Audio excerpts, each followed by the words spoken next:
IT graduate engineer at Harmony Worldwide Global Services and is now currently working as a SCADA/industrial automation engineer with Mainstream Energy Solutions Limited. She plays a pivotal part in optimizing processes, enhancing productivity, and contributing to the advancement of sustainable energy solutions. Welcome, Hassana. Could you please tell us a bit about your journey and any advice or tips you have for us for this webinar?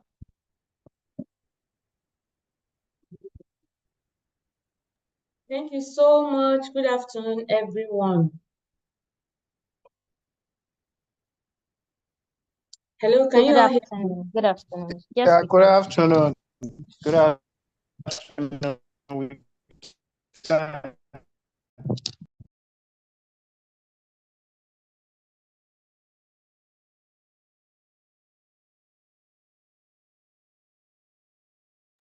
Hassana, you can go ahead. Okay, sorry. Please, kindly permit me to share my screen. Okay. So the presentation has not yet begun. So we just want to know a bit about your journey. Just, give us a brief insight into how you're able to navigate to where you are in the industrial automation space. And then we'll just go through. And then in the next session, we'll begin the presentation. All right. Good afternoon, everybody. Good afternoon, the host, the co-host, and my fellow speakers. Like you likely said earlier, I'm Hassana Ojoshide Abubakar. My journey through industrial automation or engineering began from my undergraduate level. Graduated from the Department of Electrical and Computer Engineering, ABU Zaria. MSc in Control System. I started as an instrumentation and control engineer with Dangote Industries Limited, then into IT industry, then back to SCADA/industrial automation. So I welcome you all to this program, to this webinar, and I hope we're going to have an exciting moment. When it's time for me to share my screen, you will hear more about the topic of discourse today. Thank you so much. All right. Thank you, Hassana. We are definitely looking forward to learning from your wealth of experience in this webinar. So we'll move on to our next speaker for the day, which is Joshua Okekporo. Joshua is a dynamic instrumentation and automation professional with over 7 years of experience. He has led teams through the intricate landscape of technology, integration, delivering results that redefine operational standards. He holds a degree in electrical and electronics engineering from the University of Benin. He is currently a project engineer at ProServe and is based in the United Kingdom. Welcome, Joshua. Welcome. Please kindly unmute and give us a brief introduction into your career journey so far and any tips you have for us for this webinar today. Okay. Yeah, good evening, everyone, and thank you very much for having me. It's indeed a great pleasure to be here. Please, can you confirm you can hear me? Yes, clearly. Yeah, we can hear you. Okay, thank you very much. So I am Joshua Okekporo. So my automation journey started from Dangote at the same time with engineer Hassana, who just introduced herself. So we are both colleagues at Dangote. So before moving over to the Ibeshe manufacturing plant, there I was formally, initially I was saddled with the day-to-day maintenance of the process control instrumentation equipment. And at some point, I thought to myself that, oh, there's more that can be done other than the maintenance of this instrumentation. What is behind the communication, or what is responsible for the communication, the interactions of these different instrumentations? How are they getting the signals from the feed to the central control room? Who are those guys behind those key aspects of the control system? So I thought to myself that, okay, I can venture into that space. I can venture into that I can venture into that space and see what I could make of it. See what I could make of it. Sorry about that. So at first, the journey was quite tough, quite challenging, and but along the line, I got my first breakthrough, being the first black guy in Dangote Cement Ibeshe to work extensively on the DCS Siemens PCS7 DCS system all through my stay. So after that, I moved to Prime Atlantic Global Instruments, where we were representing one of the global original equipment manufacturer, that is the Endress and Elsa. There we deployed several solutions across the power and energy, oil and gas, and the food and beverage industry before moving into UK, where I started my career or continued my career as a project engineer, instrumentation and control, saddled with responsibility of integrating different kind of technologies across based on customer specification. Because back then in Nigeria, we were specifying to customers. But here in the UK, the customers gives us the templates, everything, including the font character, the font size, and the different dynamics. So we had to develop our skills, like kind of agile system, to meet those demands. So here we have the journey has been good, and like Ajani said, it's doing. Just sitting beside me here is my test rig that I assembled just to keep testing different technology as the need demands. Thank you very much. Wow. Thank you so much, Joshua. Thank you for that introduction. And I really like the fact that you've had a fair share of the experience in Nigeria here and then abroad in the United Kingdom. As you already stated some of the differences. I'll be looking forward to hearing more of that. I'm sure people would also have questions relating to that. So we're moving on to our last speaker, just to do the introductory remarks. And so we'll be calling on Victory Edema. Victory Edema is an experienced automation and control systems engineer with demonstrated expertise in automation, control, instrumentation, and system integration. He is also an effective technical project engineer with experience in managing end-to-end life cycle of projects from conceptualization to commissioning in oil and energy, food and beverage, utilities, power, and chemical industries. He holds a bachelor's degree in electrical and electronics engineering from the University of Port Harcourt, and he's currently a project engineer with Adecco Project Services. So please join me to welcome Victory Edema as he gives us a brief insight into his journey so far in the industrial and automation space. Hi, hello, good evening. Good evening, Victory. Oh, okay, so you can hear me. Okay, so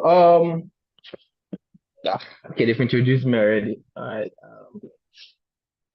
My name is Richard Dema.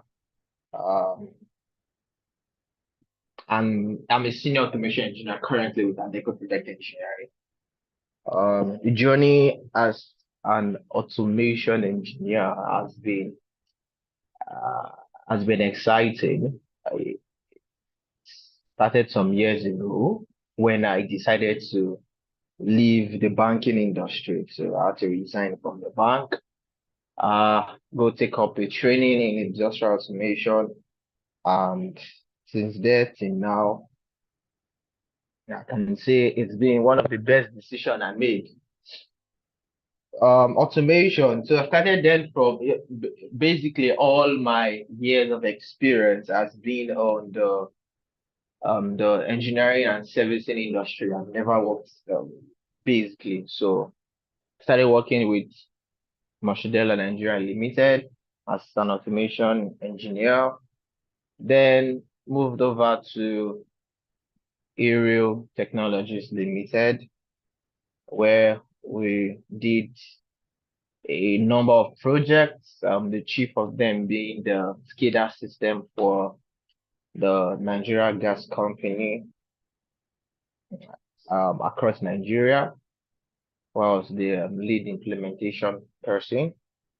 And then also I moved over to Adecco Project Engineering, where I'm currently a senior automation engineer.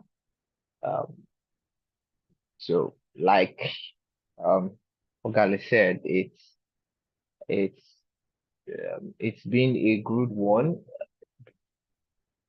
specifying technologies to work with in the engineering space.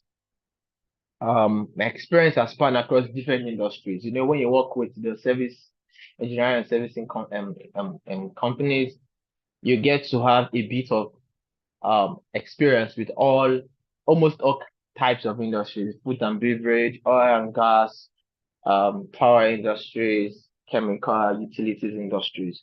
So my experience has spanned across those industries in Nigeria and outside Nigeria. So I think when we go into the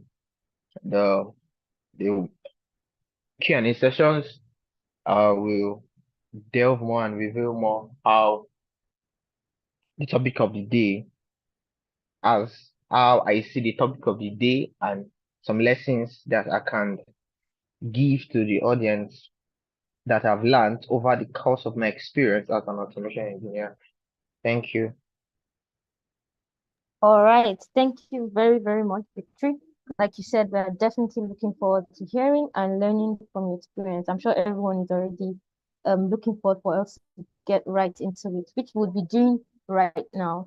So we'll be introducing our first speaker, who will be giving us a brief, not a brief actually, who will be talking to us about emerging technologies in the field of industrial automation. So please join me to welcome Enoch Ajani as he makes his presentation on this beautiful topic, and get ready to learn, get ready to unlearn, get ready to relearn. So please welcome Enoch Ajani. Yeah, thank you. Can you please allow me to share my screen? Is that possible? Yes, I'll stop sharing now.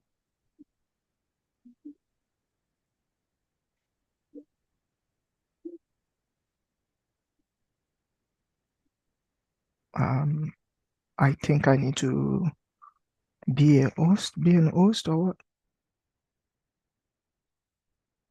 No, you can share. You don't need to be an host. Okay, great. Thanks. I just see that now. Great. Can you see my screen? Yes, Yes, we can see it very well. Great. All right. So emerging technologies in the industry. And just like I put here, future automation solutions will offer endless possibilities across industries. Right. I personally have been privileged to work in a lot of projects with different industries, including the armed forces, the Nigerian Air Force, where we worked on aircraft simulation project, and oil and gas and oil. So basically, the emerging technologies in the industry now that we're going to be discussing about, it's important to everybody here. It's important to the future of the earth, if I have to put it that way. And the major thing is that it is solving a problem. Okay, so any technology that is designed, whether the old ones or the new ones or the ones to come, the major important thing is that your technology must be solving a particular problem, right? And you cannot really talk about emerging technologies, especially in this century, without mentioning Industry 4.0. For me, that is like the baby that takes off everything that is possible for this next generation. Some call it smarter plant, some call it Industry 4.0, some call it 4IR. But basically, it's just a term that describes the rapid technological advancement in the 21st century, that integrate. Now, you've got to take a look into this, the digital technologies into the manufacturing and industrial processes.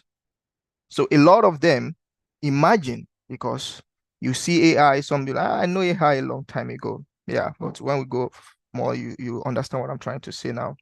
You have the artificial intelligence, you have the big data, you have the industrial Internet of Things, high IoT, you have the robotics, you've got automation, of course, cloud computing, autonomous system. That's also very interesting one. I would love to talk about that as well. Cyber physical system, CPS, and of course the 5G. It's something that is very clear that none of this 21st century, but let me start this way, that a lot of these technologies are, technologies that we can implement already few years back. But one of the challenges they have, of course, is connectivity, which is coming through the 5G.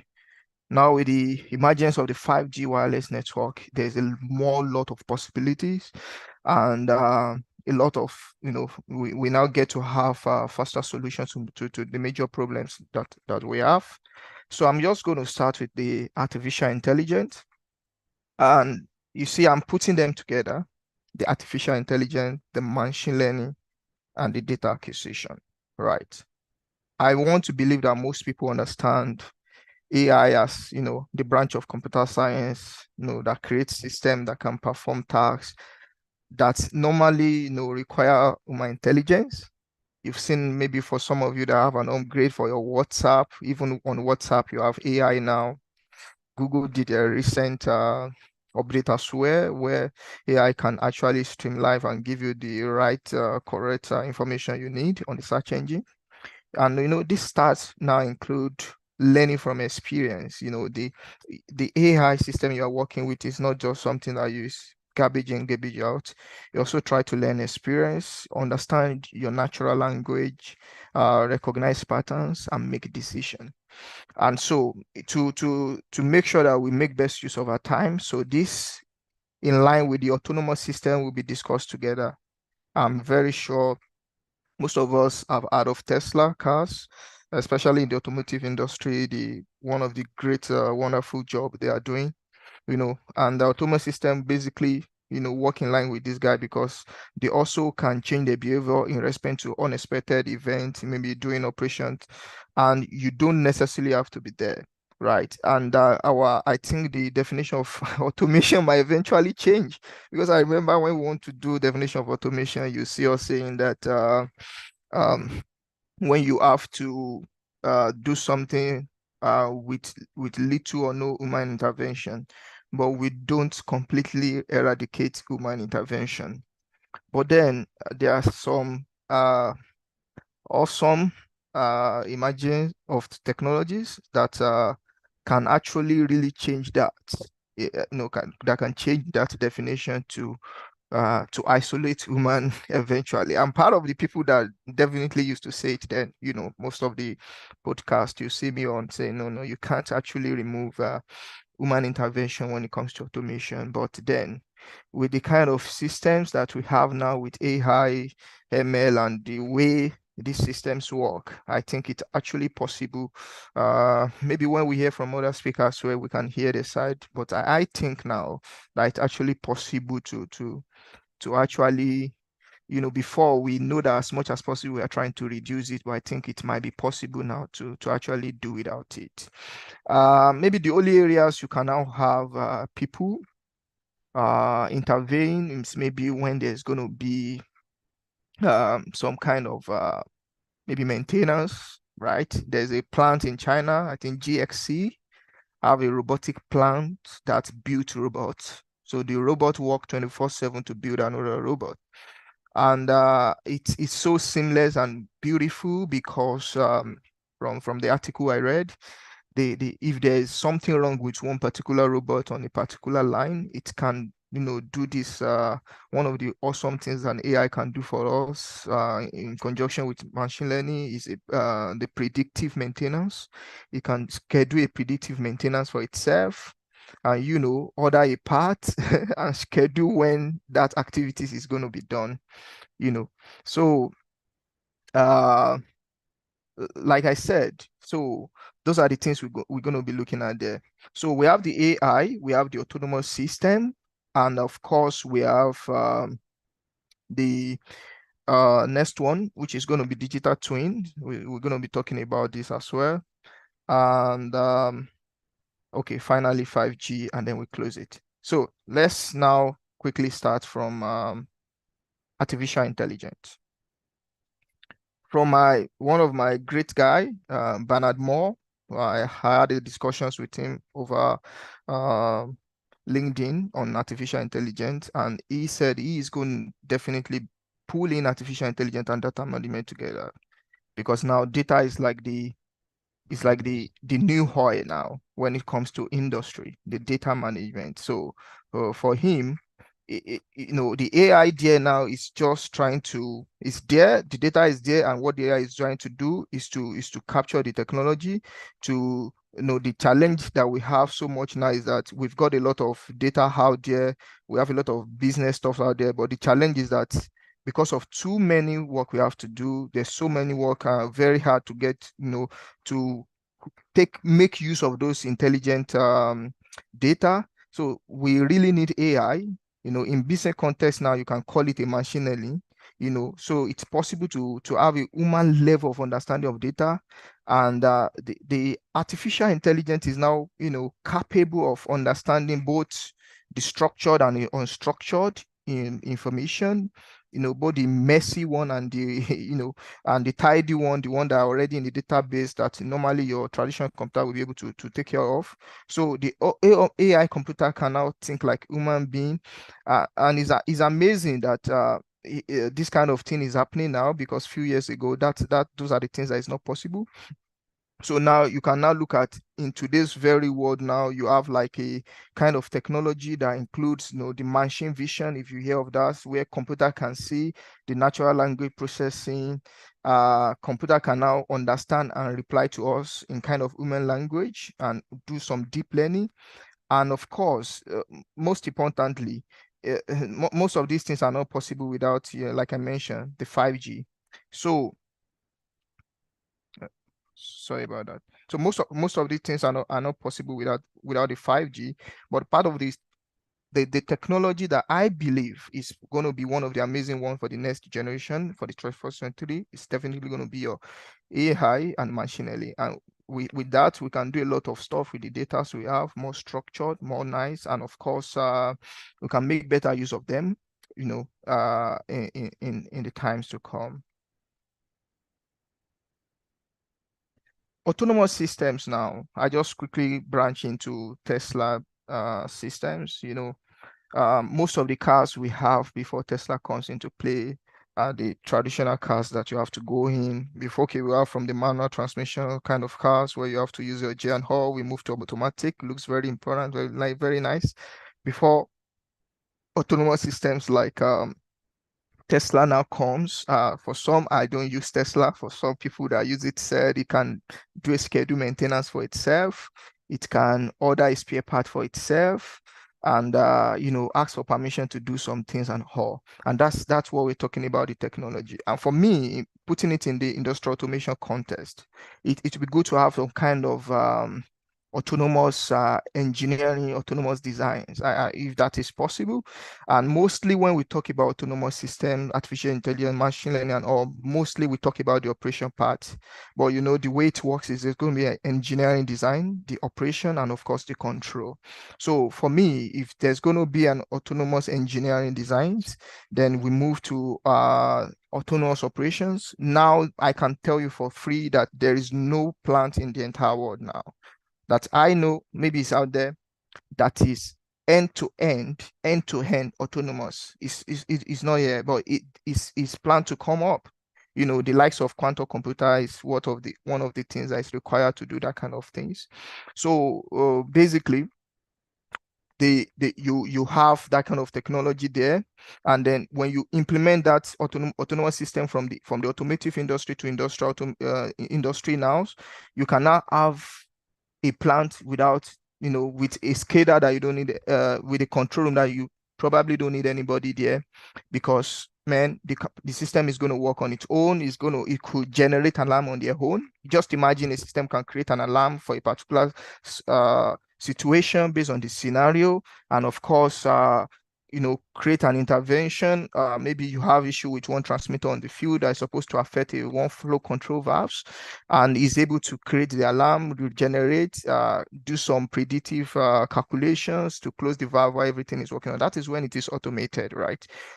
So the way the world is going now is we are moving totally to something more autonomous, so you can reduce, let me still permit me to use the word, I don't want to use eliminate, but to reduce the human effort in that space.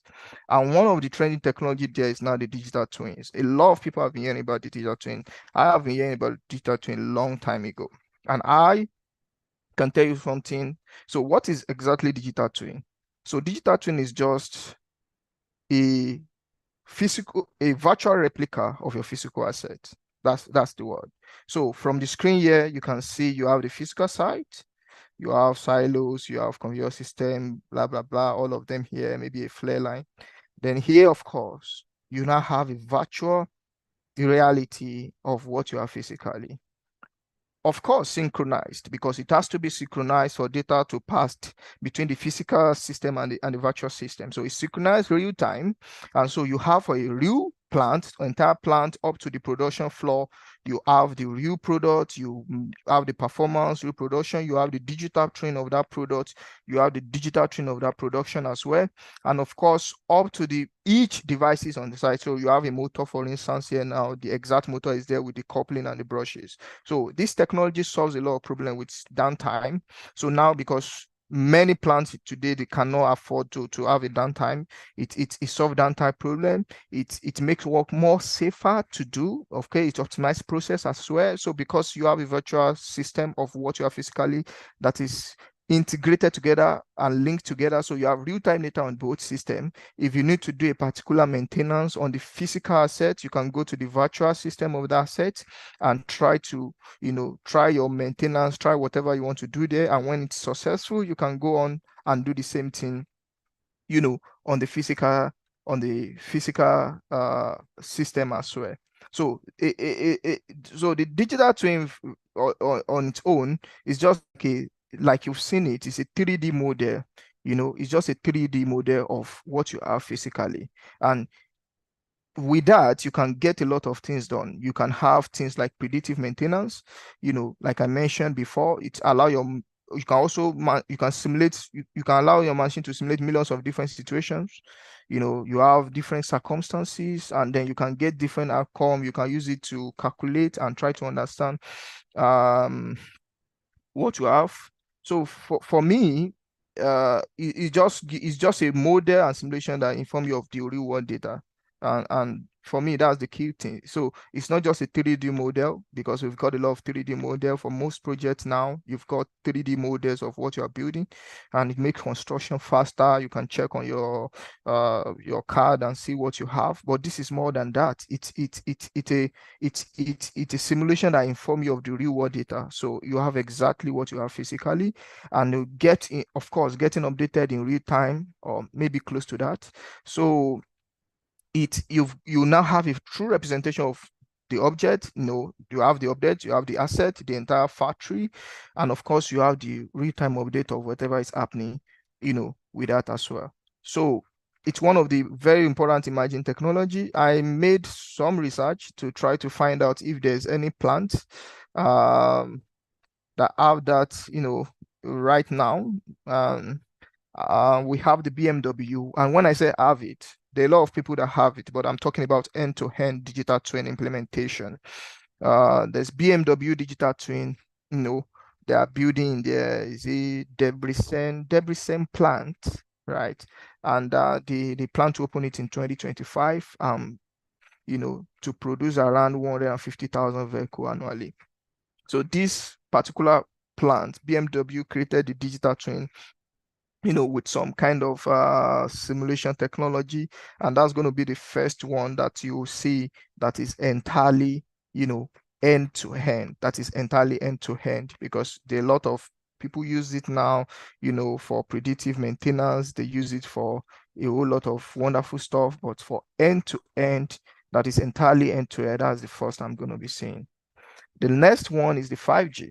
Like I said before, there is probably nothing you can do for me as far as I'm concerned, or that you can get good results, let's say nothing, with Industrial 4.0 without this powerful 5G network. It's the latest generation of high-speed mobile networks, that it offers connection speed thousands of times quicker than previous existing networks. Most of these things you see, that you hear of smart city, you hear of smart city, you hear of if you've heard of that before, there's no smart city without 5G for me, because you want to make sure that everything is integrated together. That's the most important thing, right? Everything is integrated together, and there is no plant that is working in isolation, and data have been shared and transferred, decisions have been made based on different algorithms, right? So you need a very reliable network to do that kind of thing. Okay, I've worked in a project where for Saipem, of course, and for us, we usually work with OEMs, or of course a project companies that's very good, and the control narrative state that you've got to as the OEM that is going to be supplying the solution, we have some kind of different FPSOs around the continent, and they want to be able to monitor some specific data in real time. So for the guys in the industrial automation, there's what they call time synchronization in your plant. For most of the plant, you have time synchronization where maybe via NTP server or so, where you have to synchronize all control system together to work on one GPS time. So now what Saipem is trying to achieve is to have all these entire plants in different locations to be able to talk to a particular GPS clock, and that will be the centralized clock for the centralized control base where they will be able to monitor all these plants and monitor specific business data, like like your totalizers, like your flow rate, right? Most people come up with a lot of solutions, but I can tell you for sure, even now they said 5G is around. For me, if you want to really talk about what this guy is supposed to do, and what maybe for us in Nigeria and what MTN is giving me is far from 5G, to be fair. If somebody else have opportunity to work with the real 5G, please, I'd like to hear from you during the interactive session, because most of the problem they are trying to solve, of course, is also the latency. The time have to be synchronized all together, but they're not able to achieve that wirelessly. That is possible with wired communication, but not possible with wireless. And that is when the importance of 5G comes through, And also now, I think the government gives every company the opportunity to have their own private 5G network, and which give you unlimited transmission of data between your machinery, the cloud, and of course edge devices on the factory. So you have everything synchronized together. You can, if you can't do it, yes, you can have your own private 5G too. So basically, none of this fantastic technology for me can really be well utilized, because for me, I always like application of knowledge, or whatever we've done with all this fantastic technology cannot really be utilized without this this 5G. I must say this as I close out my presentation. Technology wise, and artificial intelligence based control system will probably completely replace today display control system. And for people that work on Siemens, that would be process control system. First, because they will deliver better results faster. Second, the architecture of today's control system is outdated. There's a lot of plants that you can't even, okay, can you imagine? There are still plants that still run on S7200. There are still plants that still run on even S5, Siemens S5. I was in Abuja maybe like 2 years ago. Maybe now they upgraded. They are still using S5. S5 doesn't even use GUI. S5 is like your command prompt. So now, most of the industry now might not even be prepared for what is coming, right? And that's why now I'm happy. People like Siemens also are upgrading the system to something that might probably be able to take in the next generation of technology. Like S7 1200 now has been upgraded from the previous one that we have. I hope they do the same with 1500 because a lot of companies are upgrading, a lot of industry are upgrading to that. For SCADA system, or Ignition is perfect. For me, Ignition is perfect, can do a lot of stuff with what we have in the next generation. If you bring an artificial intelligence based control system, from what I've seen and from what those guys have done, I think it's going to be possible. There's also a kind of controller, I think Phoenix or something. I've not been able to work on it also, but I think they've prepared for this kind of system. But you know, most companies now we have like Yokogawa, like Siemens and all. Okay, Siemens also designed a new system, which is also kind of web-based and all, but we've not really seen it implemented.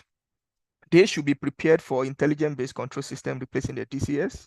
And first, because like I said before, they will deliver better result and faster stuff. The serial control system have their root in, you see, the third industrial revolution. And what we're talking here is about fourth industrial automation, you know, where, and as at that time, computing is a problem, and power and of course storage were scarce. And real-time communication required the proximity of control to equipment. And that's why if you go to your EPPC system across all industries, it's always very simple. You have a LIR, local instrument room, or some call it FAR, field auxiliary room. Then you have the field side, you have the substation for electrical side.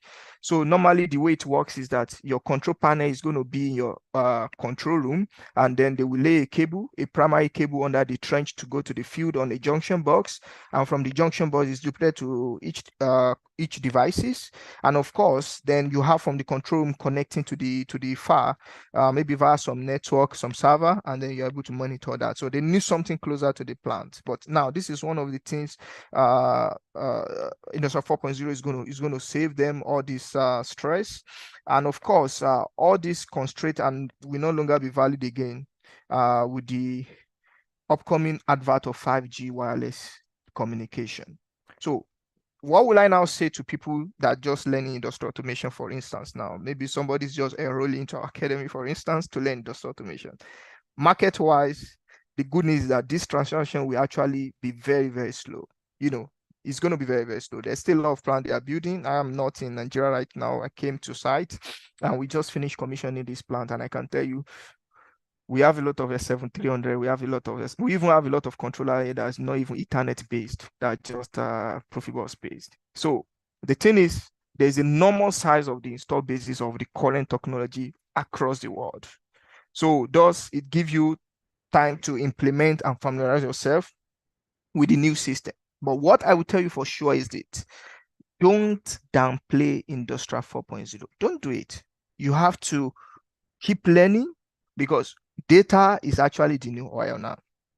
So in my closing remark, technologies continue to evolve. So must we as well. You've got to stay tuned, stay informed, and let us embrace the future together. Thank you.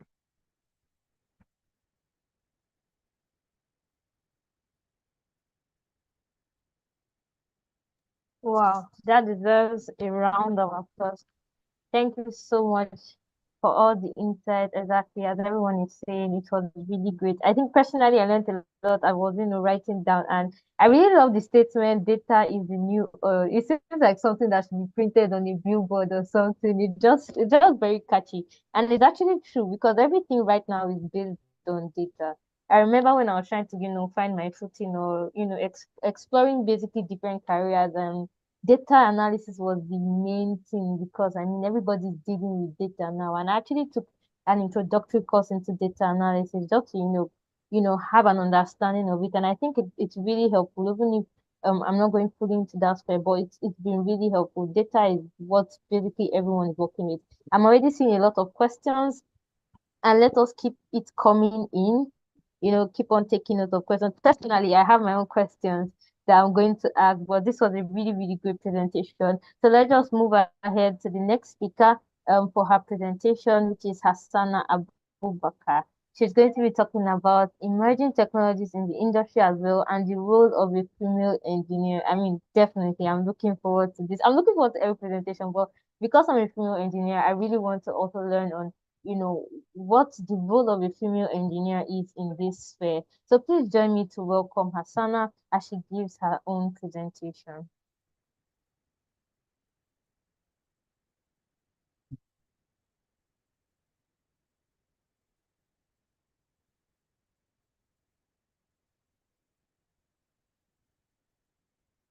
Hassana, can you hear me? Okay, please present.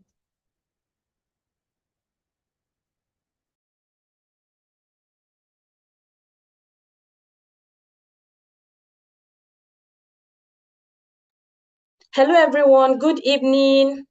Thank you, my co-speaker, engineer, Mr. Ajani Enoch. That was a very wonderful presentation. So, emerging technologies, navigating the future of industrial automation, the role of female engineers.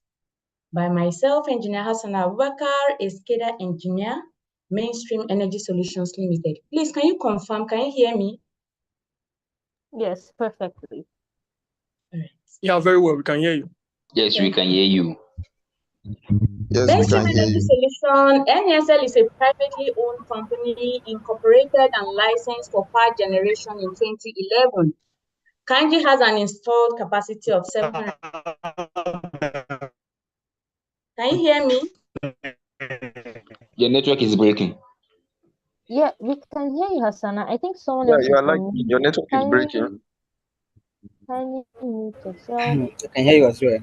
Kanji, where I work as a female engineer, has an installed capacity of 760 megawatts, and then Jeba has another installed capacity of 578, bringing our total installed capacity to 1,338.4 megawatts. With committed and diligent effort through several rehabilitation projects, an additional 420 megawatts was integrated, elevating our total available capacity to 1,002 megawatts. So our both plants, Jeba and Kainji, collectively contribute an average of 20% to the power supply on the national grid, thereby playing a pivotal role in meeting the energy demands in Nigeria. Introduction. Automation trends are shaping the field of automation, which stands as a focal point. Fundamentally, altering industries, workflows, and societal norms as technology accelerates at an unprecedented pace. So looking forward to this year, 2024, several significant trends are primed to dominate the automation landscape, driving innovation, efficiency, and transformation across various sectors. So as we navigate this transformative landscape, it's essential to recognize the invaluable contributions of female engineers. Female engineers are playing a pivotal role in shaping the future of industrial automation. In my presentation, we are going to explore the intersection of emerging technologies and the vital role that female engineers play in driving innovation within the industrial automation sector. Understanding emerging technologies in industrial automation. Understanding and leveraging these emerging technologies in industrial automation is crucial for businesses that are looking to stay competitive and optimize their operations. What is even an industrial automation? Industrial automation refers to the use of control systems like the computers, the PLCs, the controllers, the robots, the drones, artificial intelligence, and many more to handle different processes and machineries in manufacturing and other industrial settings. Keeping up with emerging technologies in this field enables companies to enhance efficiency, improve product quality, and adapt to changing market demands. So by embracing IoT, artificial intelligence, robotics, digital twins, cybersecurity best practices, companies can enhance operational efficiency, improve product quality, flexibility in manufacturing operations, drive innovations, and cost effectiveness across organizations. First, The first emerging technology is the IoT. Like Mr. Janice rightly said earlier, IoT enables access to information from anywhere at any time on any device. How does it work? Devices have hardware like sensors, and these sensors collect data. This data collected by the sensors is then shared via the cloud and integrated with softwares. The software then analyzes and transmits these data to users via an application or website. So one of the significant trends in industrial automation is the integration of this IoT. IoT enables machines and equipment to communicate with each other and with a central control system, providing real-time data on performance, maintenance needs, and production metrics. This data can be used to optimize our workflows, to reduce downtime, and to predict equipment failures, just like a predictive maintenance before they occur, leading to cost savings and increased productivity. Please, can you mute? The next emerging technology I will talk on is the artificial intelligence and the machine learning powered automation. Machine learning is a specific branch of artificial intelligence. For example, ChatGPT is an AI language model developed by OpenAI that uses deep learning to generate human-like text. So it's another emerging technology in industrial automation. This technology enables machines to learn from data. They make decisions, they perform tasks that traditionally required human intervention. In industrial automation, AI and machine learning algorithms can be used for predictive maintenance, like I rightly said earlier. For example, AI-powered system can analyze production data to identify patterns or anomalies.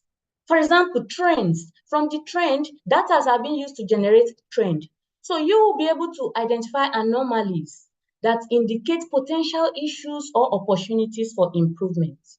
The next emerging technology is robotics. Robotics is also a key area of innovation in industrial automation. Collaborative robots or cobots are designed to work alongside human operators, enhancing efficiency and safety on the factory floor.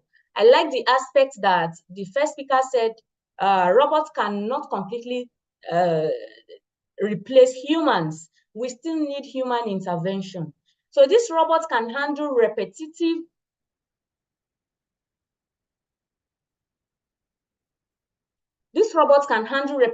or dangerous tasks, freeing up human workers to focus on more complex activities that require creativity and problem-solving skills. So advances in robot technology are also leading to the development of AMRs, that's autonomous mobile robots, that can navigate warehouse environment and transport goods with minimal human intervention. The digital twin, like he rightly said, he says it's a virtual representation of a physical plant. So advancements in digital twin technology are transforming the way industrial processes are designed, the way they are monitored, and the way they are optimized. A digital twin is a virtual representation of a physical asset or system that allows for simulation. You'll be able to simulate this representation of your plant, know the behavior before you can go to the physical assets. So this system allows for simulation, analysis, and prediction of its behaviors in real-world scenarios. So by creating digital twins of production lines or entire factories, manufacturers can test different scenarios, identify bottlenecks, and optimize processes before implementing changes in the physical environment. The next is the cybersecurity. Cybersecurity is another critical consideration in the adoption of emerging technologies in industrial automation. As more of these devices become connected to the internet, the risk of cyber attacks and data breaches increases. So implementing a robust cybersecurity measures such as network segmentation, encryption, and access controls is essential to protect sensitive information and ensure the integrity of industrial automation systems. Edge computing is another emerging technology. Edge computing, which processes data closer to the source of generation, will become increasingly important for real-time automation application in 2024. Engineers can use edge computing technology to reduce latency, enhance security, and enable autonomous decision-making in distributed environments like smart cities, IoT networks, and industrial plants. Breaking barriers, the rise of female engineers in industrial automation. Can we all hear? Yes, Yes, we can we hear can. Yes, You can go ahead. you. yes, Go ma'am. ahead. Yes, Despite ma'am. the significant strides in recent years, the field of engineering, particularly within the STEM-related discipline, has long grappled with gender disparities. Historically, women have been underrepresented in engineering and its various branches, including industrial automation. But however, as societal attitudes evolve and barriers are dismantled, we are witnessing a notable rise in the participation and contribution of women in this crucial field. What is the importance of diversity and inclusion in engineering? So the importance of diversity and inclusion in engineering cannot be overemphasized. Diversity brings a range of perspectives. The females and the male both have different lines of action. So bringing this diversity to the team, bring a range of perspective, experiences, and approaches to problem solving, fostering innovation and driving progress.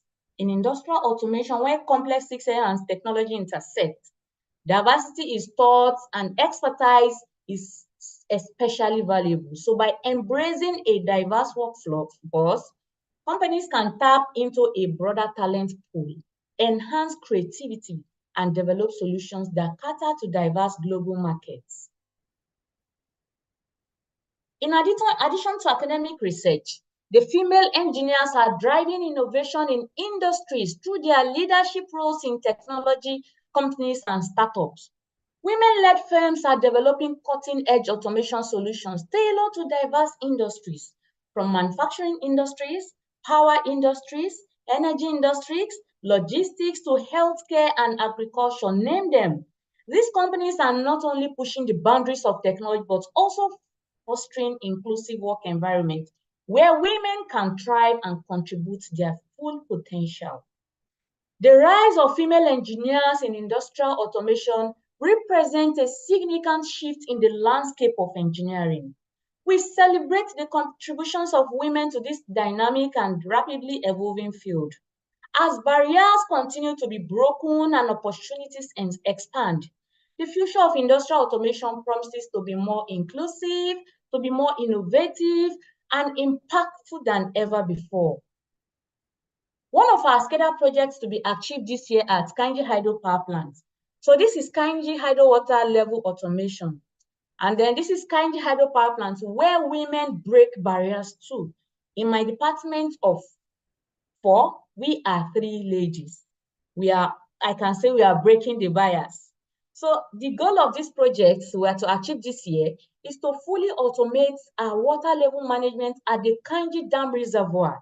This is Kainji. You can see towards the right is the reservoir, and then towards the left is the tail raise. So we want to automate this process. Currently, our operators, they manually input the operating head water level values into the PLCs or controllers whenever there is a change. So the SCADA department, we aim for the controllers to automatically obtain real-time water level data to optimize our turbine operations and water discharge. This is another project to be achieved by the SCADA department this year, where women are also breaking the barriers. Our township water level automation.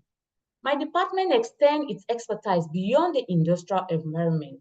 So recently, the potable water department requested our assistance to ensure an uninterrupted 24/7 water supply to our quarters. So the focus is on automating water transfer from our reservoir to the overhead tank, which are 3 kilometers apart. The 2 pictures shown. So what will this system do? This system will start pumping water when the level is low and stop pumping when the desired level is reached to prevent wastage. Additionally, this system will trigger an alarm in case a pipe bursts for immediate resolution. So we have conducted assessments, we have drafted the electrical design scope, and we are currently finalizing the technical scope. Now to the young girls or ladies out there, I have pieces of advice for you. Stop waiting for others to appreciate you. Start becoming your own biggest fan. Embrace self-love. Make self-love a priority. Treat yourself with kindness, respect, and compassion. Celebrate your strength and accept your flaws as part of what makes you unique. Surround yourself with positivity. Surround yourself with people who uplift and support you. Distance yourself from negativity and toxic relationships that drain your energy and diminish your self-worth. Celebrate your achievements, my young girls and ladies out there. Big and small, acknowledge and celebrate your achievement, no matter how small they may seem. Every step forward, no matter how small, is a step towards your goal and deserves recognition. Embrace your failures as growth. Who told you failure is not part of a success, is not part of the process to success? Understand that failure is a natural part of life and a valuable learning opportunity. So instead of letting setbacks to discourage you, use them as motivation to persevere and grow stronger. Seek mentors and role models. Surround yourself with mentors and role models who inspire you and can offer guidance and support as you navigate your journey into this engineering. Learn from their experiences and wisdom. Above all, my lady engineers, believe in yourself. Believe in yourself and your abilities. Trust that you have the strength, the resilience, and inner power to overcome your challenges and achieve your dreams. You are capable of greatness and the world is waiting for you to shine brightly. This is myself high up there on top of the crane in the middle of the river, River Niger, Nigeria. Fear doesn't exist anywhere except in the mind. Never give into fears. Face your fears, my ladies. What you can never confront, you can never conquer. And that will be your limitations. Now looking towards the future. The role of female engineers in shaping the future of industrial automation is multifaceted and essential. Through their innovations, leaderships, and mentorships, we derive progress, we foster inclusivity, we inspire the next generation of female engineers just the way I'm doing now. As we embrace the opportunities and challenges of automation in the years to come, the contributions of female engineers will be instrumental in creating a more equitable, sustainable, and technologically advanced future for all. Thank you all for listening.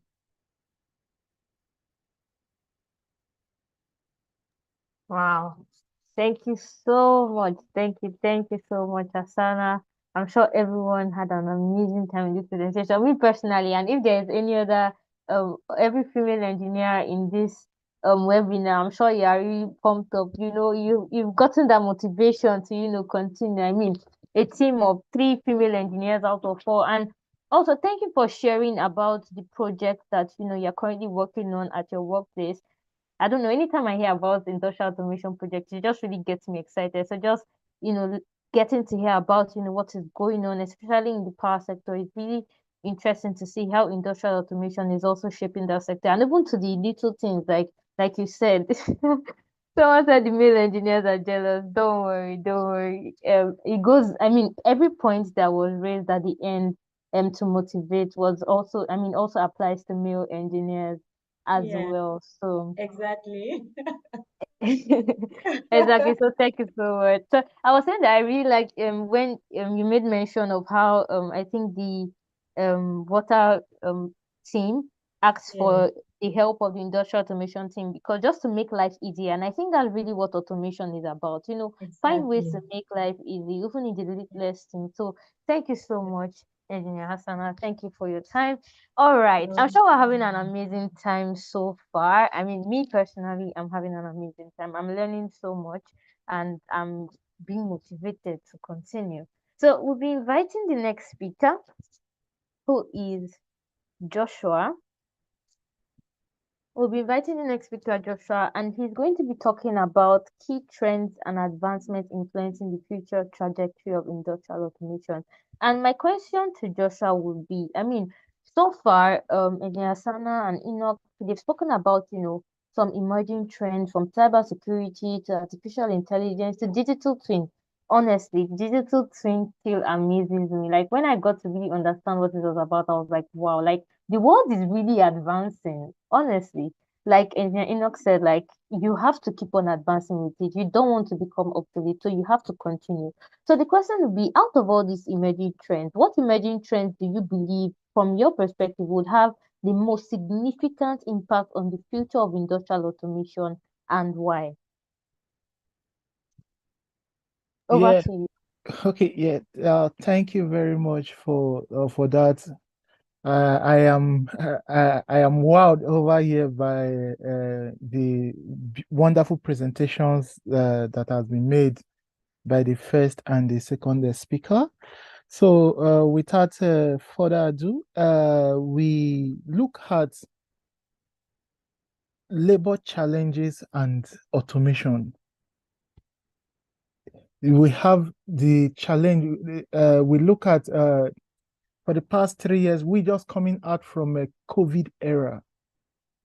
And previously, automation was seen as a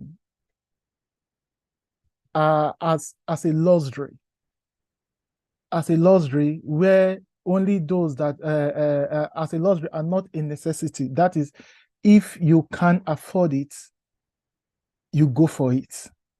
If you can afford a particular solution, that you now see engineers having to create series of presentations, trying to convince the clients to buy into this technology, because they were seeing it before as is luxury. But now, the advent of COVID and the declining in the skilled force, that is those that have the technological know-how, that knows how to get these systems to work together, they are retiring, they are leaving the business. And the new guys that are coming they don't really have that in-depth knowledge on how the systems work. So in order to bridge this gap, they are now harnessing the experience and the knowledge that is with these old guys that are leaving the system, by using this experience to train the AI. By using the experience to train the AI, so that the AI can help support the younger ones that are coming into the system. So that is one of the trends, the significant impact of this trend. Then, and also you talk about the second speaker and the first speaker talk about advanced robotics. We have the collaborative robotics. The first time I visited the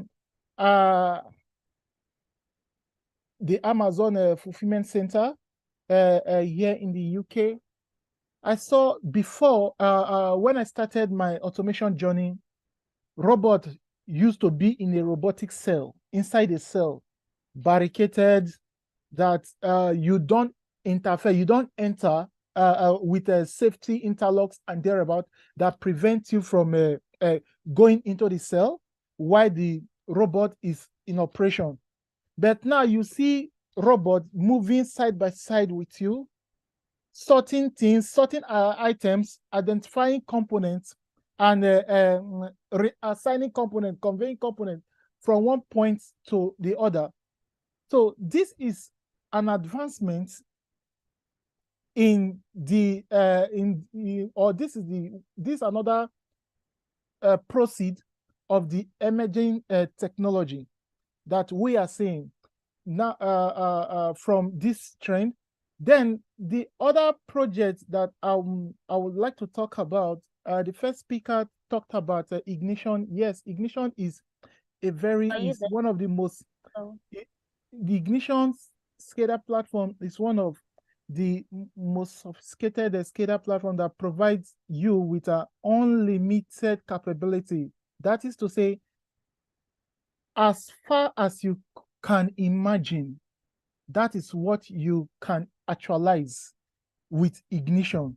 That means if you can imagine that you can do X, Y, Z divide by Q or thereabout, etc., you can be able to actualize it with Ignition.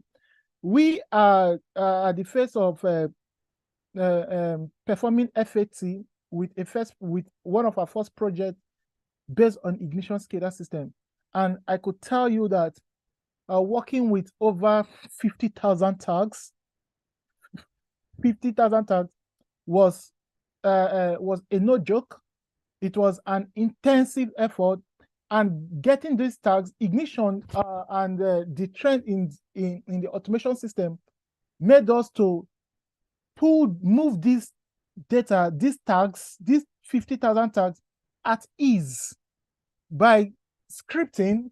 Scripting, like when I mean scripting, for those of us that are just coming into the automation system, scripting is your text language, like your Python, your if and X statement. So those are scripting. So developing a script that could automatically pull these tags from the OT equipment. So we are not looking at typing the tags in device. Okay, sensor 1, okay, PT 101, that is pressure transmitter 101. No. So this script interface with this OT equipment and acquire this data automatically.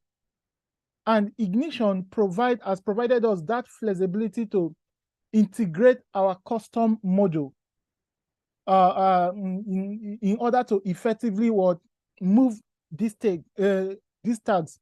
Then another aspect again is one of our proprietary software package. You call it the Prognosys. So Ignition equally gave us that ability to easily integrate our proprietary software to the SCADA platform, making thereby making the interoperability of this interoperability of the OT with the Ignition system so easy. That is one major thing again, that one major point that this emergence trend in the industrial automation have provided. Then one of the other projects that I accomplished while here, okay, I'm still here, yes, about 4 projects now that I've successfully deployed.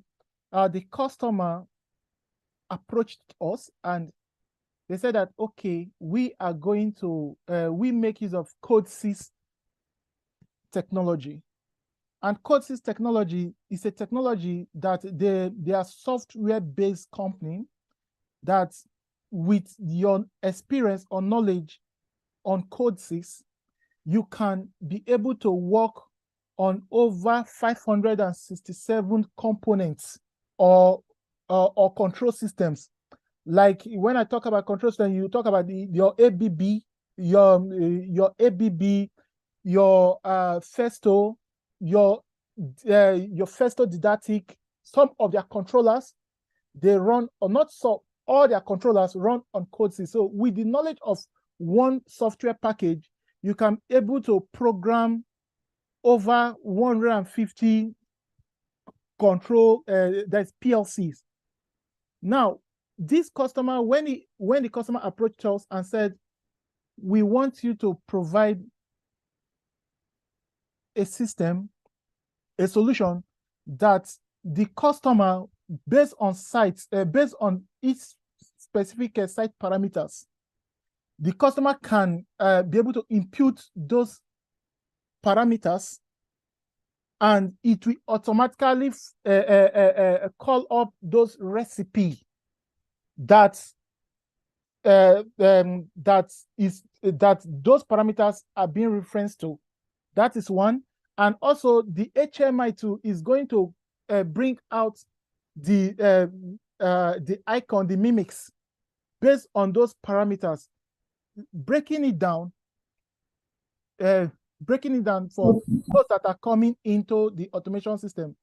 You have site A, B, and C. Site A has turbine meters and orifice DP meters, have pressure transmitters. Site B has Coriolis meters, not turbine meters. So when you impute the parameter, when the client imputes turbine meters and DP parameters, all the controller is going to see is that is going to call that algorithm that handles the flow calculations based on those parameters.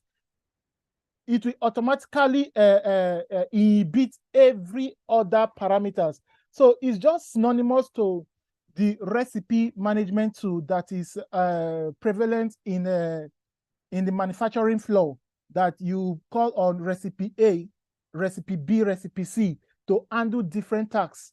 So now the clients or the customer are now bringing those recipe stuff into the oil and gas, that the manufacturing technology into the oil and gas space, which was very unique. And when we successfully implemented the first one, it was at the first time, it looked like an inconceivable task that required me to have a deep dive first into the CodeSys technology to understand how the program structure works according to the IEC 61131 part 3, which is standard, though the syntax might be different, but still has the same framework as the Siemens, those guys programming with Siemens and those guys programming with Rockwell PLC and the thereabout. So that is how we came up with this solution. And why am I saying this?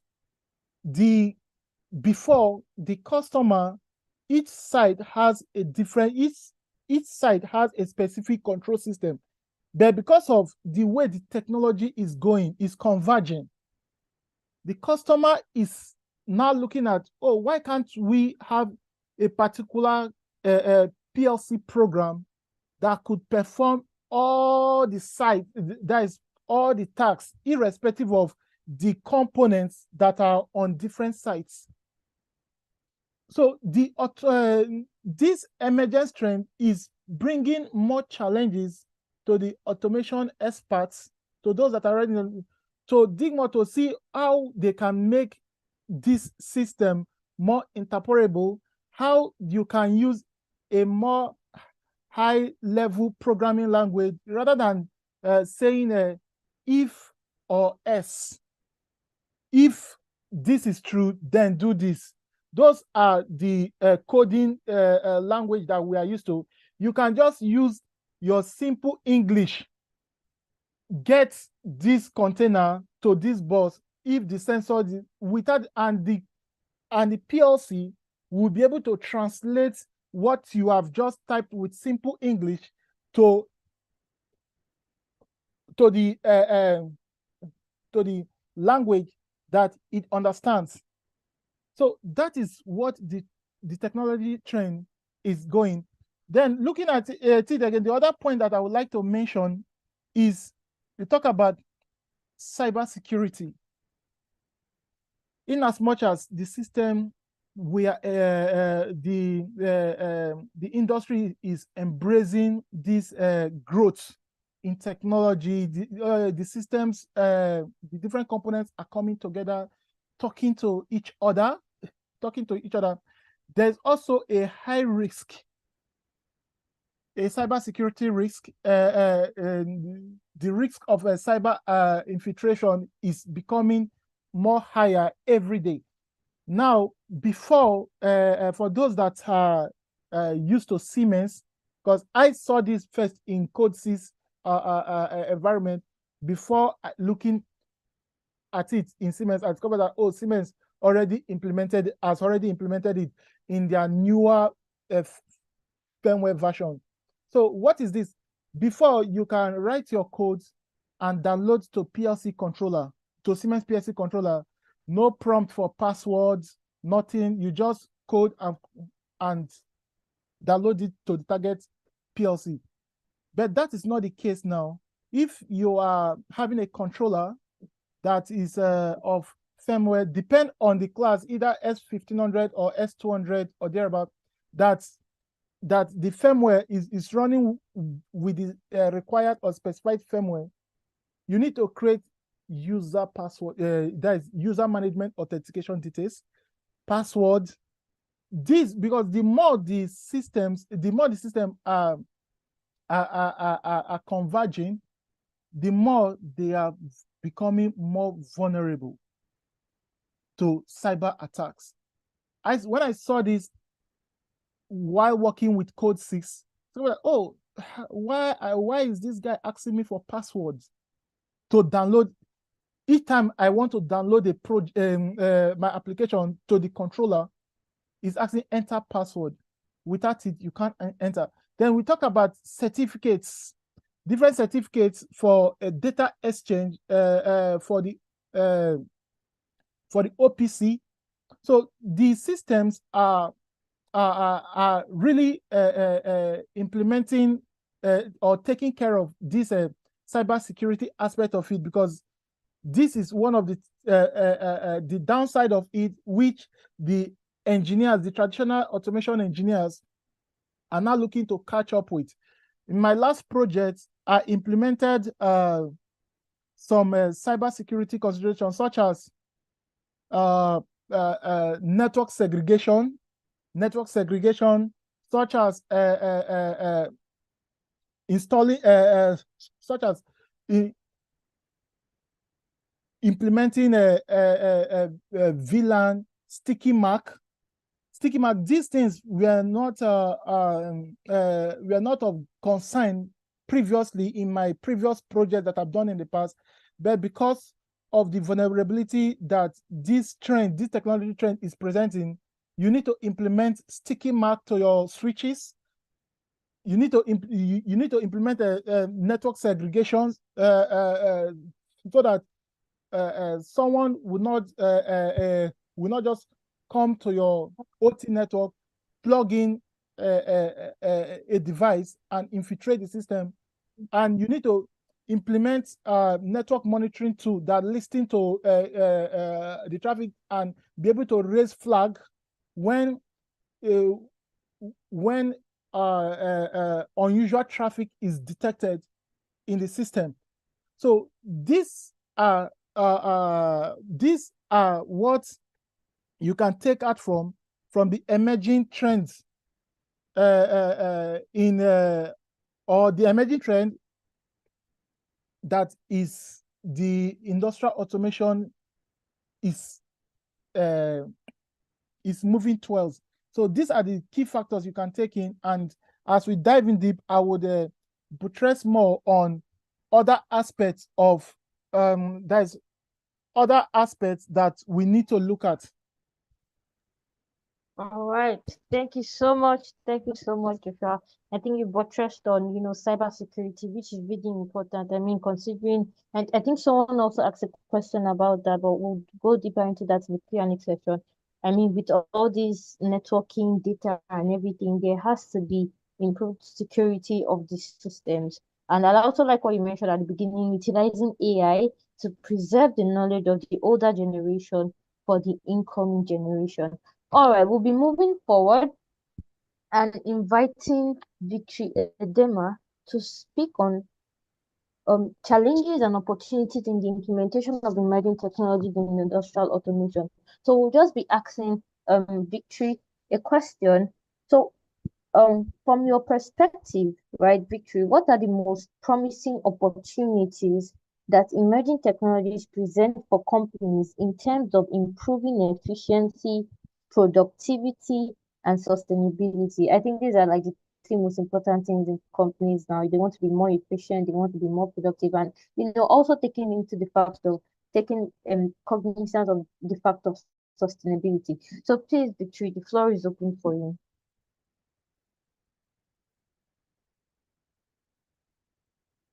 Okay, we've heard a lot, and okay, so straight to one.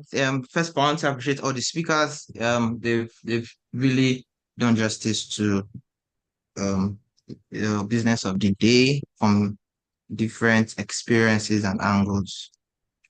So challenges and opportunities in implementation of emerging technologies. Yeah, so we all know from what we've all heard today, it's a good thing. Emerging technologies, it's a it's a it's such an improvement coming from industry 3.0 to now industry 4.0. So, but then there are some few challenges that I have seen and we have seen in the industry in implementation of emerging technologies. So I will talk about the challenges and I'll talk about the opportunities. Okay, so the first challenge that I've seen is integration complexities.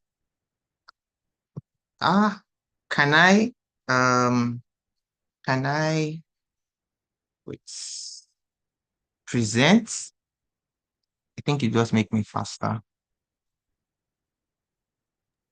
Okay, if you have the slide, Okay, section I'm coming. has the limited Mm.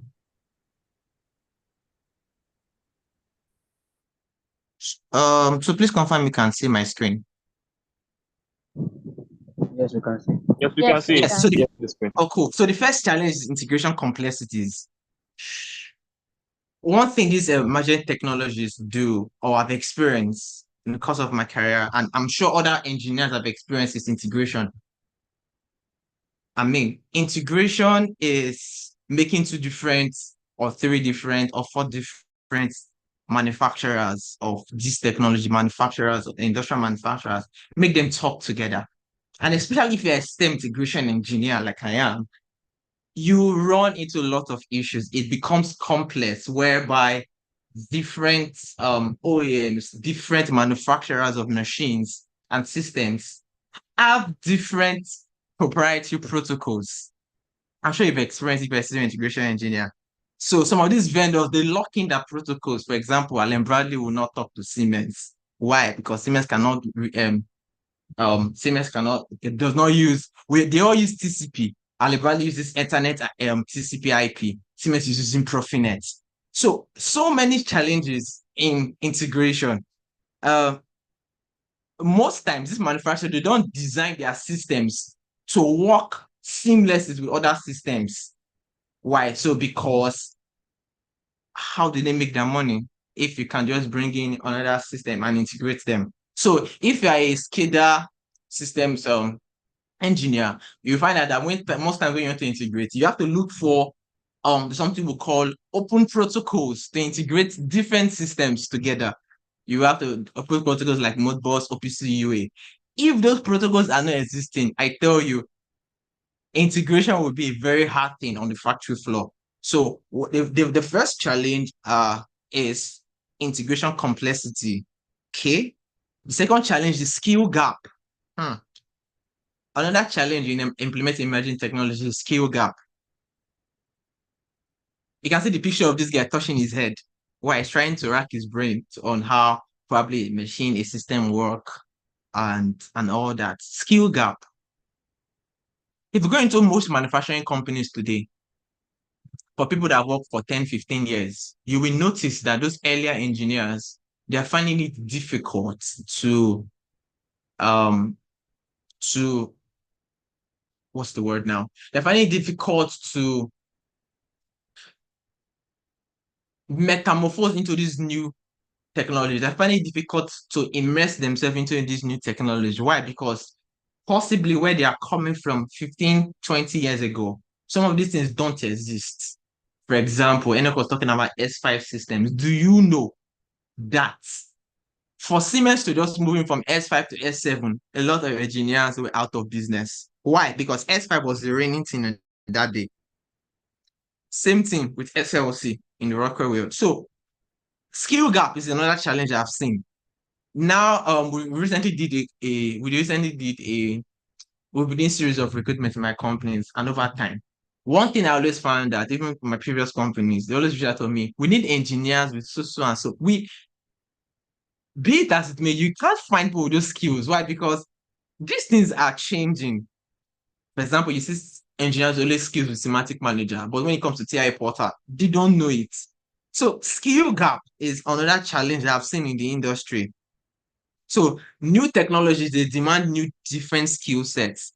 It's either the companies will want to train, which is expensive, or they will just go poach another another engineer from another company. If you notice in the industrial automation space, especially not even in Nigeria, but when in Nigeria, let's use Nigeria, a lot of poaching. Why? Because one, company don't want to spend time to train, and two, the skills are not there even for the market. So the second challenge is skill gap.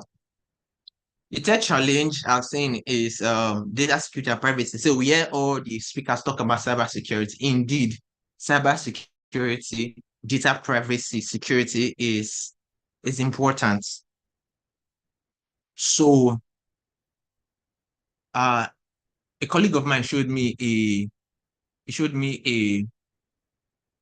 software that can open passworded protected blocks for Siemens S7300 controllers.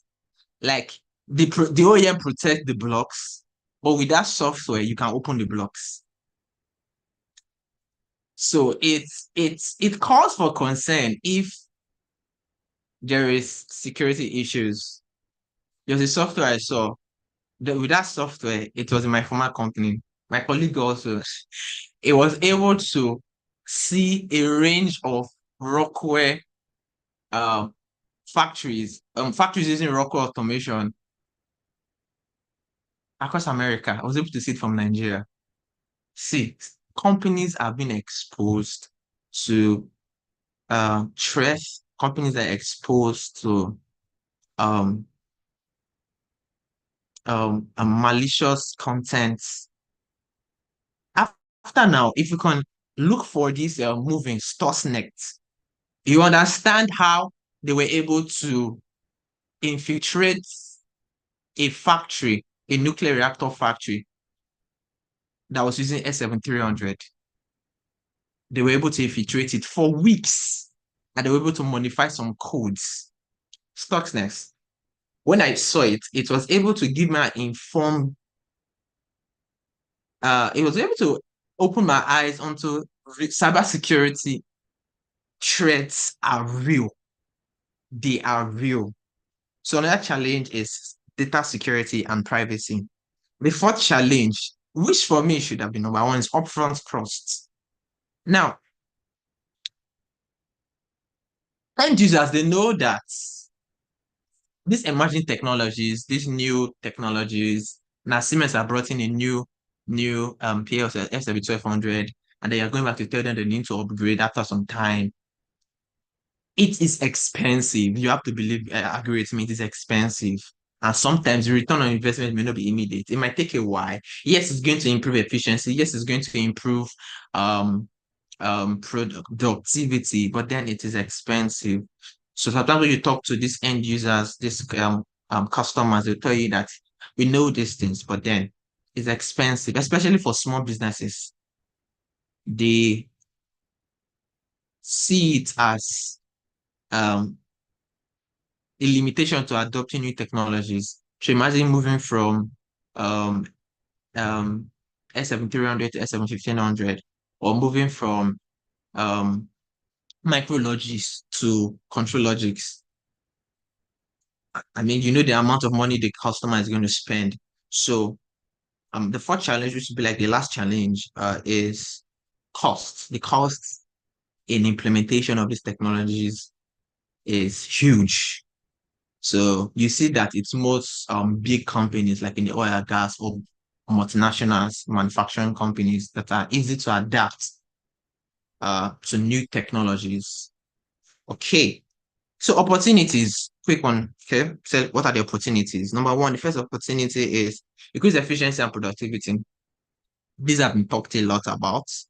So we know that automation and emerging technologies, this can help improve productivity and reduce error. Second opportunity is predictive maintenance. Yeah, so these emerging technologies, I mean, they are smart sensors now, smart IoT systems that are able to predict machine failure even before the failure begin occur. So these sensors, they are able to, with machine learning, they're able to gather data over time and it can help predict breakdowns. So this will help to improve the overall OE of a factory or the overall OE of an equipment. Okay, so another opportunity is data-driven decision making. Yes, so above the factory floor, when you go into the management organizational levels, this technology also helps them to make informed decisions and it gives them valuable insight for optimized operations. Now, so I did a project for Nigerian breweries and it was integrating their energy meter into their SCADA system. So they were not so from that they're able to they because the management have that they're driving a reduced energy, reduced water wastage and consumption. So they're driving that. So from that project, they're able to know their energy consumption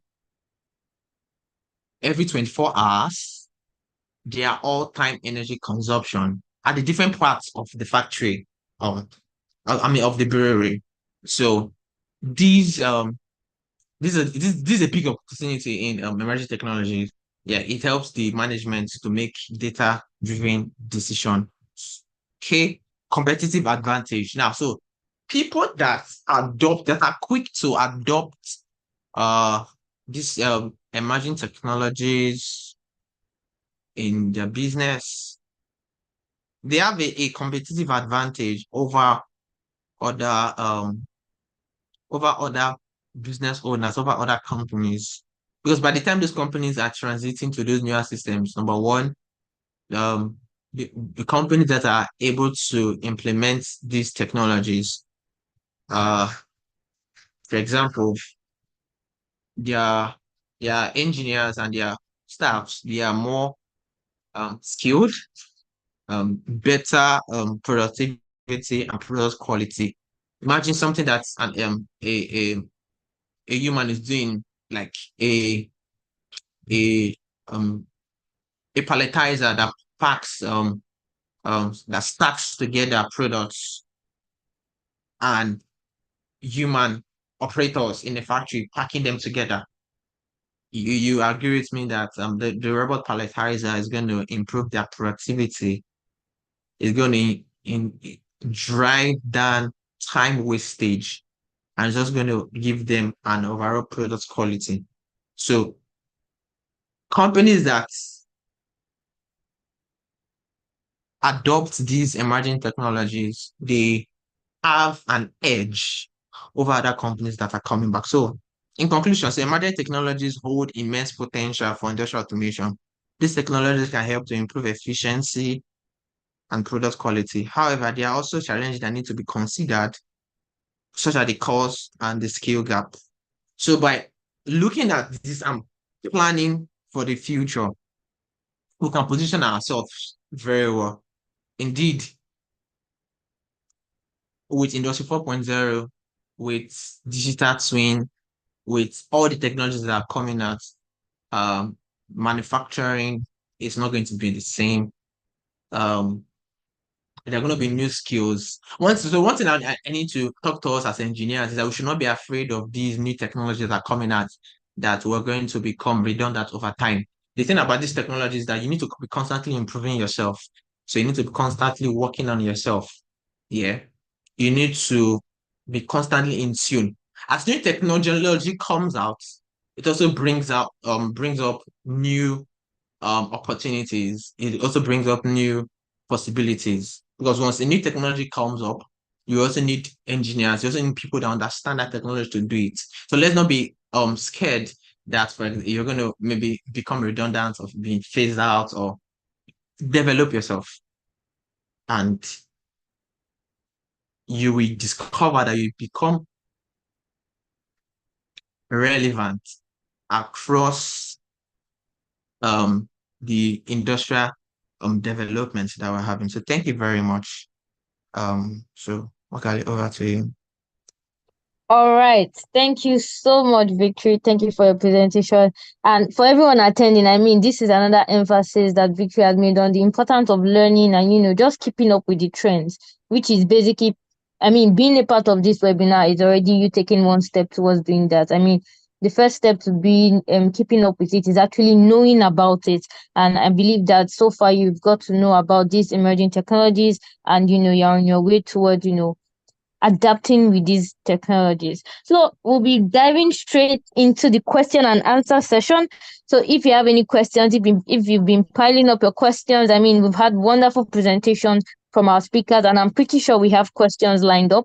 We already have some that have been dropped in the chat, and so we'll be beginning with those. But before we go ahead, I want to do a special shout out recognition to Engineer Dapo Sosania. He's here with us. I mean, he is a veteran in the field with so much experience, so much.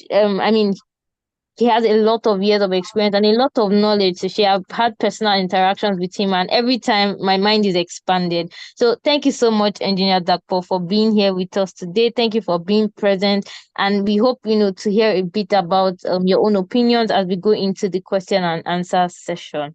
All right. So, okay, we're getting more questions. So we'll be going right into the questions. We'll be starting with the first question, which is directed at Engineer Enoch Ajani. So based on your presentation, you made mention of how, AI you're looking forward to a time where everything is autonomous, and in fact, the definition of automation will change, and because it will eliminate completely the need for human interaction. So someone is asking, with the rise of AI, how do we prevent job losses, right, due to AI in the automation industry? I mean, if you come to a place where AI can do everything, I mean, a lot of people would have to be laid off. So how do we prevent this from happening? Thank you so much, Ogele, for the question. The truth is this: I don't know if any of you know about one Google. Is it not Google AI engineer that resigned because he's getting some weird response from one of their machine learning kind of system they designed? I don't know if any of you heard about that. Did you? No, I don't think I have. Okay. So it's a kind of serious stuff then. So, the way the machine learning, in my opinion, this AI stuff is designed, it's more like you are probably becoming a new creator on your own. And the way God created us give us room for improvement and innovation. And that's exactly, in my opinion, maybe I'm going too extreme, but that's what I've seen now. And so everything will still be autonomous in my own case, but for the people, AI will not, will not take your job. If you are reskilling and of course upskilling, you have to invest in training. You've got to invest in training programs to help you to acquire the skills that is needed alongside the current technology. And just like Victory said, because I told you before, it will take a lot of time for these transitions to happen. Not even 10 years, for sure. For me, I'm sure for us to really optimize this technology, it's going to take a while. So you can learn along the way. You have to, include training you have to learn as much as possible. And of course, for people that are now very good with some of the technologies, then you now need to know that you've created new role for yourself in that space. So for me, basically, just how do I put it now? Just update yourself. There is this popular quote from Rockwell that says that there are people without jobs and jobs without people. The skill gap is real and it's only getting wider. What is the skill gap? Is a shortage of skilled, trained people. It's the difference between what workers know how to do and what employers need, right? So the basic answer is just got yourself trained in what is relevant and then you'll be useful in the future. Yeah, thanks. All right, thank you very much. So, similar to that question or to your answer now, like the training, someone is asking, how can we train ourselves in automation? Most trainings are too expensive. I believe that's coming from someone that wants to enter into the field or that is new into the field. I mean, these trainings are expensive. So how exactly can they train themselves? I think I would still want Enoch to answer this question since you just gave as part of your answer to the last question, just to add this into it. Oh, wow, expensive. There is this popular quote that says, if education is expensive, try ignorance. I don't know. Okay, let me be nice. Automation is not really expensive like that, and how do I put it now? Just know that what you are trying to enter into is more of something bigger than the norms, and you have to make sacrifice for it. I would not advise for you if you're just starting to go and do OEM based kind of training. Maybe you are traveling to Siemens like Engineer Hope, taking flight to Switzerland and all those. Don't do that first. You need to start. Maybe there are a lot of training academies within Nigeria. I myself, we have a training academy. I don't know if I'm permitted to say that. Yeah. Anyway, so there are a lot of training academies within the countries where you can learn industrial automation, and you will learn a lot of OEM-based control systems, different PLCs. Siemens. Most used ones are Siemens and Rockwell. You learn those ones. You learn your SCADA, HMI. You do system integration and all. So when you learn those ones, if you are taught you need to go to if you need to go to OEM to do some training, it's going to be for specific stuff, and those ones, of course, it's going to be expensive. And sometimes if you have the basics already, there are companies that they train people, they to upskill you to what they really want. So you can look into that. That will really help you. Yeah. All right, thank you very much. Right, so we'll be going to the next question. For those that are raising up their hands, we'll get across. We'll just also reach out. Okay, let me start with SL Wobo. You can go ahead, unmute yourself and ask a question.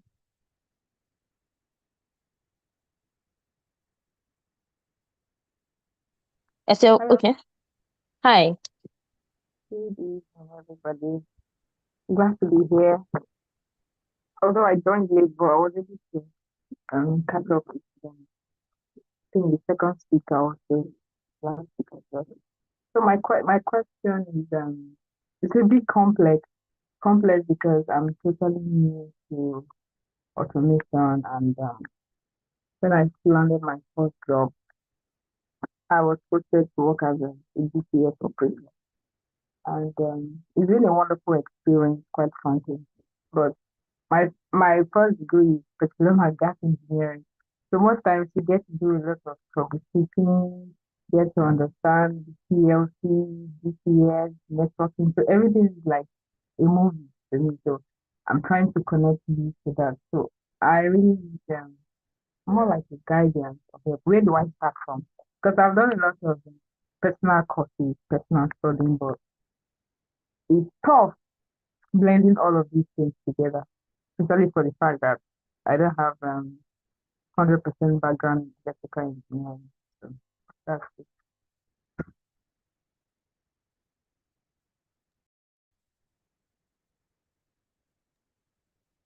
All right. I don't know if the person raising up a second hand wants to ask a question or answer the question, because I mean it's an interactive session. So if you feel like you want to answer someone's question, you can as well do that. But I'll be calling on Engineer Hassana to respond to this question. So I'm just going to rephrase the question, and SL, you can chip in if I missed any part. you're new to the sector and you feel like there's a lot you have to learn, and you've tried to do some personal study and it still feels like a lot and you need guidance and basically how you can go about it, considering the fact that you're not, like, your background is not in electrical and electronics engineering. Is that correct? Yes, that's correct. All right. So, Engineer Sana, please, would you answer this? Okay. Good evening once again. If I understand the question rightly, her background is not engineering, but maybe her passion is this industrial automation. And then Correct. she's saying there are a lot to learn, and then she's doing some personal studies, but the feel is it feels a lot. What can she do? So So my background is petroleum and gas engineering. your background is But I what? petroleum and gas engineering. Okay, petroleum and gas technology. So, Yes. like, I will encourage you to do trainings. Go for trainings. Go for trainings. The personal study at the beginning might not really make sense. Just keep on. Don't relax. Don't be discouraged. Keep on. Have your jotter, a personalized jotter for industrial automation or for PLC or for DCS or for SCADA. Just have a personalized jotter. Then, as you're doing your self study, also do some online like videos. Try to ask yourself, which of the methods works for you? Is it videos? Is it pictures? Is it write up, maybe text? So try to get what works for you. If it's videos, I will encourage you to go for YouTube videos. There are lots of resources there. Watch YouTube videos on the courses you are interested or you have passion for. Attend trainings. There are some free trainings online. You can attend them or take the courses. There are some like one or two I even took with free certification. You get. And then where you are working, maybe I will encourage you to try and get a job that's related to your passion, so that as you are working, you are learning on the job. So when you watch this video, you attend this training, you watch webinars, you attend series of events, you have a place to come and practicalize. I don't know if this answers your question. Yes, it does. Thank you. Thank you very much. All right, thank you. I wish you all the best.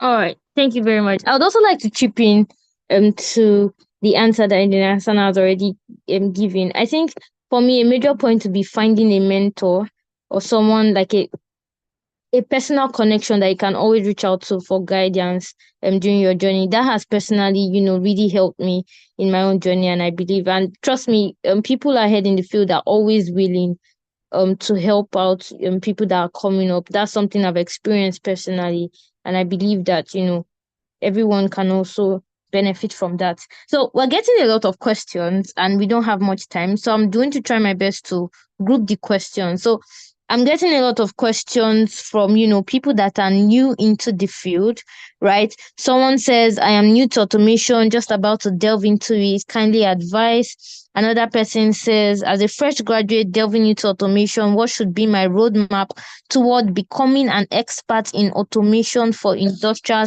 application?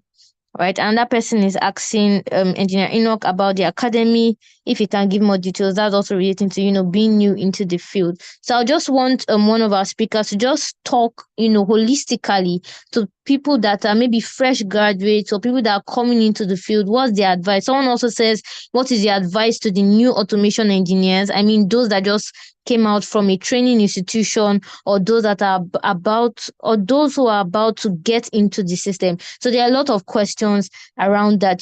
People want to know, have a sense of direction or how they can really enter into this field. So I could call on someone to answer, or anyone can raise up their hand. Okay, Joshua wants to speak. Joshua, go ahead. Okay, yeah, thank you. So the first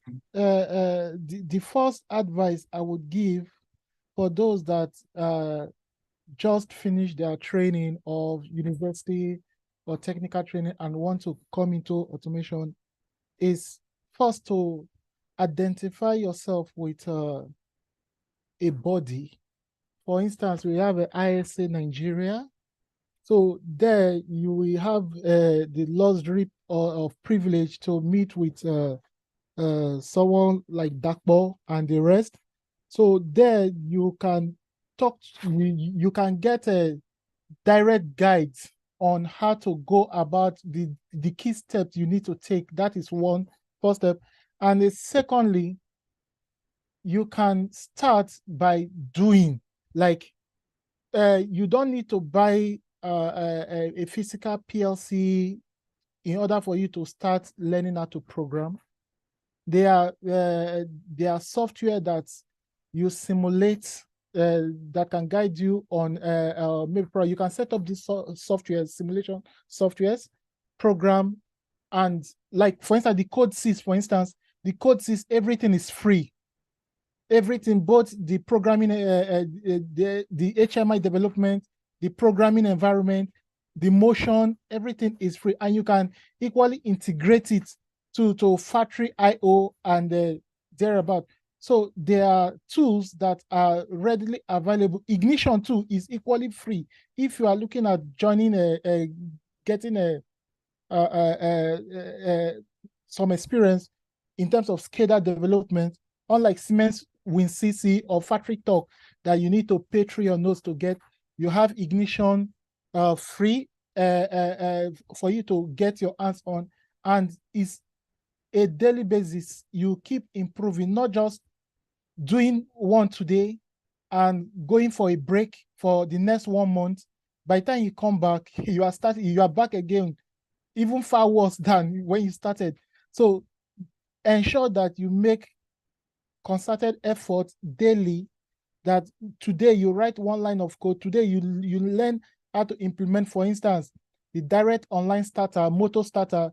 Tomorrow you know how to you move further from that to say that, okay, how can you implement interlocking and a thereabout. So it's a gradual process, and before you know it, in 5 months time, in 6 months time, you are becoming an expert.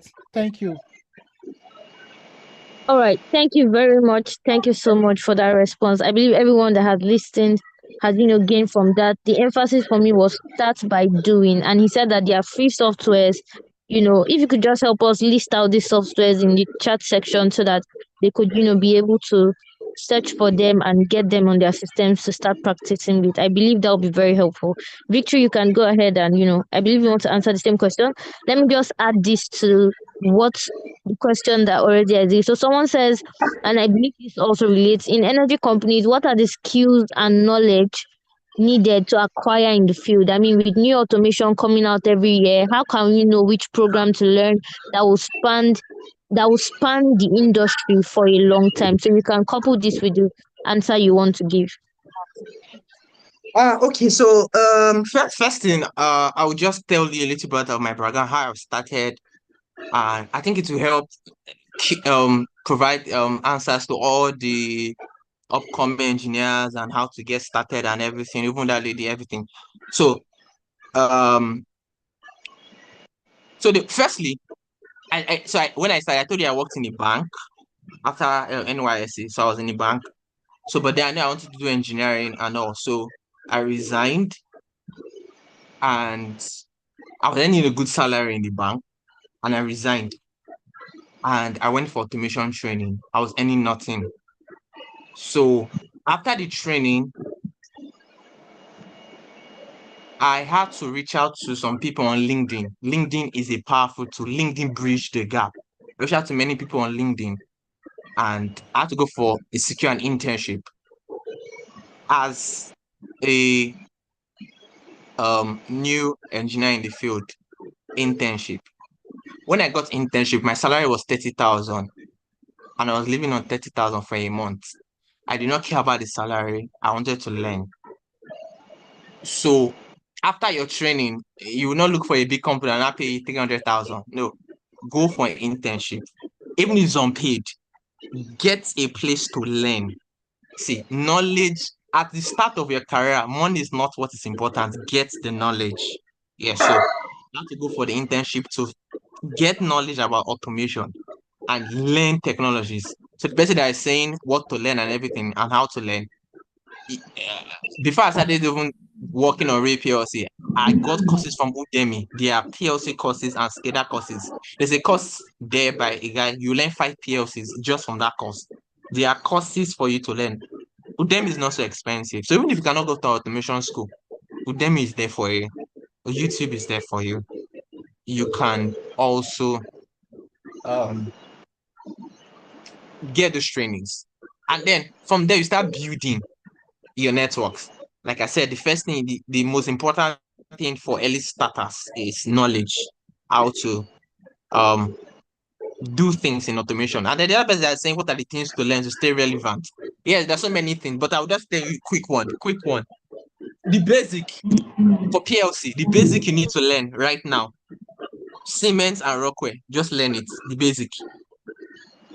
Then if you want to take it a step further, you can look at Codesys and Beckhoff, because that one integrates both IT technologies. You can program like normal software developers. But basic is Siemens and Rockwell. If you get that, you can program almost any other PLCs. Then when you get to SCADA, you can learn WinCC and Rockwell, but then ignition is let me not say ignition is the future, but learn ignition as much as you can. Learn ignition for SCADA. You will be relevant in the next 15-20 years, because ignition is attuned to current day. It's integrated with Python and so many things. Learn ignition. It's going to help you. So that for PLC, that for SCADA, and then also learn system integration. I spoke about integration complexities. Now, there are many engineers that know PLCs, that know proprietary PLC, they can program PLC and Siemens PLC, Rockwell PLC, and all that. But when it comes to make 2 different machines talk together, make different machines talk together, they can't do it. So learn industrial networks, learn the different networks on how to put data from different OEMs in the factory floor and take it up to your SCADA or your MES system. So learn in the industrial networks, Modbus, OPC UA, MQTT, which is the protocol for IoT now. So you can learn those protocols, Profibus and the other proprietary ones, but learn them. It's going to help you. Thank you. All right. Thank you so much. I think that was a very structured response. And I believe, if you had that question, you should have received your answers by now. Like he said, LinkedIn is a very powerful tool. I can attest to that. Like, reach out to people. And he also spoke on Udemy, utilizing Udemy, YouTube. And he said the most important thing for early starters is knowledge. So as much as there is to making money, just go for the knowledge first and the money would come eventually. Engineer Enoch, I thought your hands were raised, and actually, for that, we have questions for you. Someone is asking for more details about the academy you mentioned. That'll be the first question. And then I would also like you to respond on this question. It says, how can we achieve 5G connection on FPSO in deep water? Your presentation, you mentioned a lot about 5G connection and how that is what ties everything together. So how can we achieve this 5G connection on FPSO, considering it's like in the middle of the ocean in water?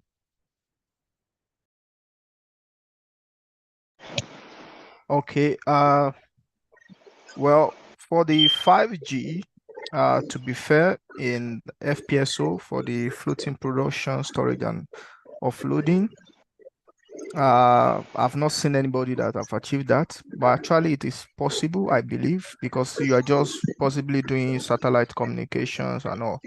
So if you can create a kind of structure that raises the antenna and everything up, maybe it's possible. But in sincerity, I've not seen that. But when you are doing things like that, there are a lot of things to consider: the satellite communication, the antennas, Of course, regulatory consideration is there as well.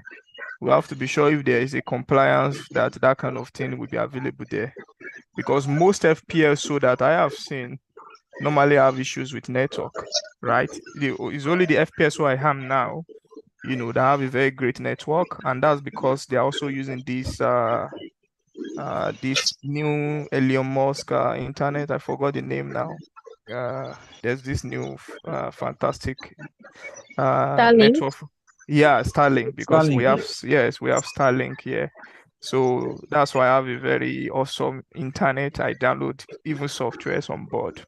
But most FPS will have that challenge. Maybe people like Mr. Dapo Sosanya or Engineer Hope. If you've seen something like that, for me, I've not seen it. And maybe it's possible, also to comply to industry regulations too. They can help us on that. For the academy, I'll just drop a details there, so make a contact they can ask questions on for the academy. I'll drop it in the chat box. All right, that would be great.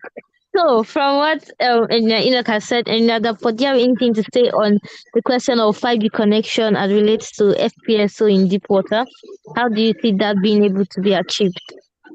Well, okay. So, very essentially, the purpose is to carry data in an efficient manner. Most of these organizations, they do set up their own private networks. For example, when we talk about 5G, we are not trying to carry data over GSM. I mean, right? 5G enables cloud communication. So I know, for example, companies like Seplat, I know for sure as of today, in fact, there is a project I'm involved in with Seplat where MTN is deploying specifically 5G for Seplat field locations. And then for Chevron, they have their own private cloud whereby your IoT device, you can use it to pick the data and then just transmit directly, whether it's on a Agbami or any of their offshore fields, Okan, Meren, Ewan, and so on and so forth. Yeah. So those options are available, and just using the opportunity to chip in on the training for people new in the industry. I mean, there is so much to learn, right? There is so much to learn, and you're not going to learn it in 1 year or 2 years. In my own experience, right, when I first gotten into the industry, I went to ISA, right, and I took the CAP curriculum, right. I mean, it was about maybe, I can't even remember, 6 or 7 pages long, and it covers everything, generic automation, right, from instrumentation to control valves to maintenance to software to SCADA to standards and all of those things, even to electrical, motors, pumps, and all of those things, right? And I started just reading. So automation training could be very expensive, and then you pay some hundreds of thousands for a few days training. You need to have, in order to maximize such trainings, you need to have some background. You need to have done some serious reading on your own. You need to be able to identify. You don't want to go into a classroom and have them teach you. I mean, you pay a lot of money and have them teach you, hey, this is an IO card. This type of IO card does this. And those are information you can get on your own, right? Get all of that and then look for a targeted program, right, from a trusted provider, and then go in there. That way you'll be able to maximize your training. And again, not because I'm closely aligned to ISA, you have a lot to learn if you align with ISA. You'll be able to associate with fellow automation professionals. You'll be able to, you have people that are actually practicing in the field. You have their phone number and you can call them. I was on a project many years ago in Gabon, right? And simply because I had a phone, right, I could call senior people in Nigeria. Every time I encountered a problem, I'll just record everything verbatim and then send it to someone in Nigeria, and then they will break it down for me. You need to immerse yourself in such networks. The monthly meetings ISA does, you will learn a lot from it, right? Learn about architecture, learn about automation components, learn about, when we talk about a DCS system, what does it contain? What does it comprise? right? How do you distinguish that between a SCADA system? How do you between a PLC control system, the different components of a PLC? How does a PLC work? How do you write a program? How do you run it? And all of those things. There are lots of simulation programs online. Then if it's PLC programming you want to do, you can learn a lot before you even go for training. So all of those things are available. There are tons of free materials in YouTube, Udemy. I mean, you buy courses for 10,000, 15,000 naira. There are companies that does workshops, right? I mean, when I used to have time, I used to conduct some free training every now and then. So if you get into the automation circle, you have a lot of information on where you can get cheap and free trainings before you now begin to go for specialized ones. Thank you. Sorry for taking so much time. No need to apologize at all. We should be saying thank you, for bringing your own opinion and perspective and sharing with us. We are really grateful. Thank you, Enyadakpo. And for those that are listening, I mean, from everything everyone has said, I believe you should have started, sending people requests on LinkedIn or trying to build your network, because that's something very important that Enyadakpo said. You need to build that network. And if you are really questioning what ISA meant, from what he was talking about, ISA is the International Society, exactly. So our host had just sent a link for those that want to join ISA. Is the International Society of Automation. It's basically a very professional body. It's a worldwide organization, but there's a Nigerian chapter, and it's so beneficial. I've been part of the webinars. I've even been part of some study sessions, and it's been really, really impactful. So take advantage of that, right? Whether you're still a student or you're a professional, it's going to be very helpful in your journey. All right, we're gradually coming to the end. We have 2 more questions, and then we'll be wrapping up. If you still have any questions, you could quickly share so we can see. Okay, someone is asking, can we get the names of those companies? Oh, there are more questions. Okay. So let's just go back to some questions we had before. I'll try to just put things together and then we'll wrap up. But remember that you can always reach out to anyone on this call. I think something beautiful about LinkedIn is that the person's full name is what, just search that on LinkedIn and you get across the person, connect with the person. You can even ask more questions because we have limited time here. So ask questions, feel free to build your network. And, like I said, people that have gone ahead of us in this field are always open to teaching us or sharing information with us. So please take advantage of it. So the next question is, due to cybersecurity, many plants control network are not connected to the internet. How do we integrate all these new technologies? I believe this has been partly answered when we spoke about 5G connection, and Engineer Dakpo spoke about companies having their own private network and all of that. But if anyone wants to add to this particular question or maybe a new perspective to this question, I'll just read out the question again. Due to cybersecurity, many plant control network are not connected to the internet. How do we integrate all these new technologies? So you could raise up your hand if you want to answer this. I'll still be looking to see for anyone's hand raised. Well, I believe it has been attended to. So we'll be moving on to the next question. It says, what are the opportunities in smart automation as someone who has experience working in building automation and has interest working in PLC commissioning and engineering? So I'll just take that again. So it's kind of like coming from a different field. What are the opportunities in smart automation as someone who has experience working in building automation and has interest working in PLC commissioning and engineering? I think I'll call on, if no one is raising their hands, I'll call on Engineer Enoch to answer this. Okay, thank you. For smart home automation, I don't know, because we have different type of smart home these days. There's normal building automations where you still have to do a lot of designs, engineering designs and all. But if it's the type of plugin that people call smart home today, it's going to be a little bit difficult to switch. But if you do the normal BMS that requires engineering design, you go through schematic, you run your cables and all, you construct and then commission, then it'll be easy because that's basically the same thing you are doing in the other industry as well. So basically for you to switch, it's actually easy. So just like Engineer Dapo said, it's easy to do. In my opinion, it's easy to do automation, right? If you are ready to learn, that's my first word. Then, so to switch over, for commissioning system, it's easier too. So just understand the system because you cannot commission what you don't understand.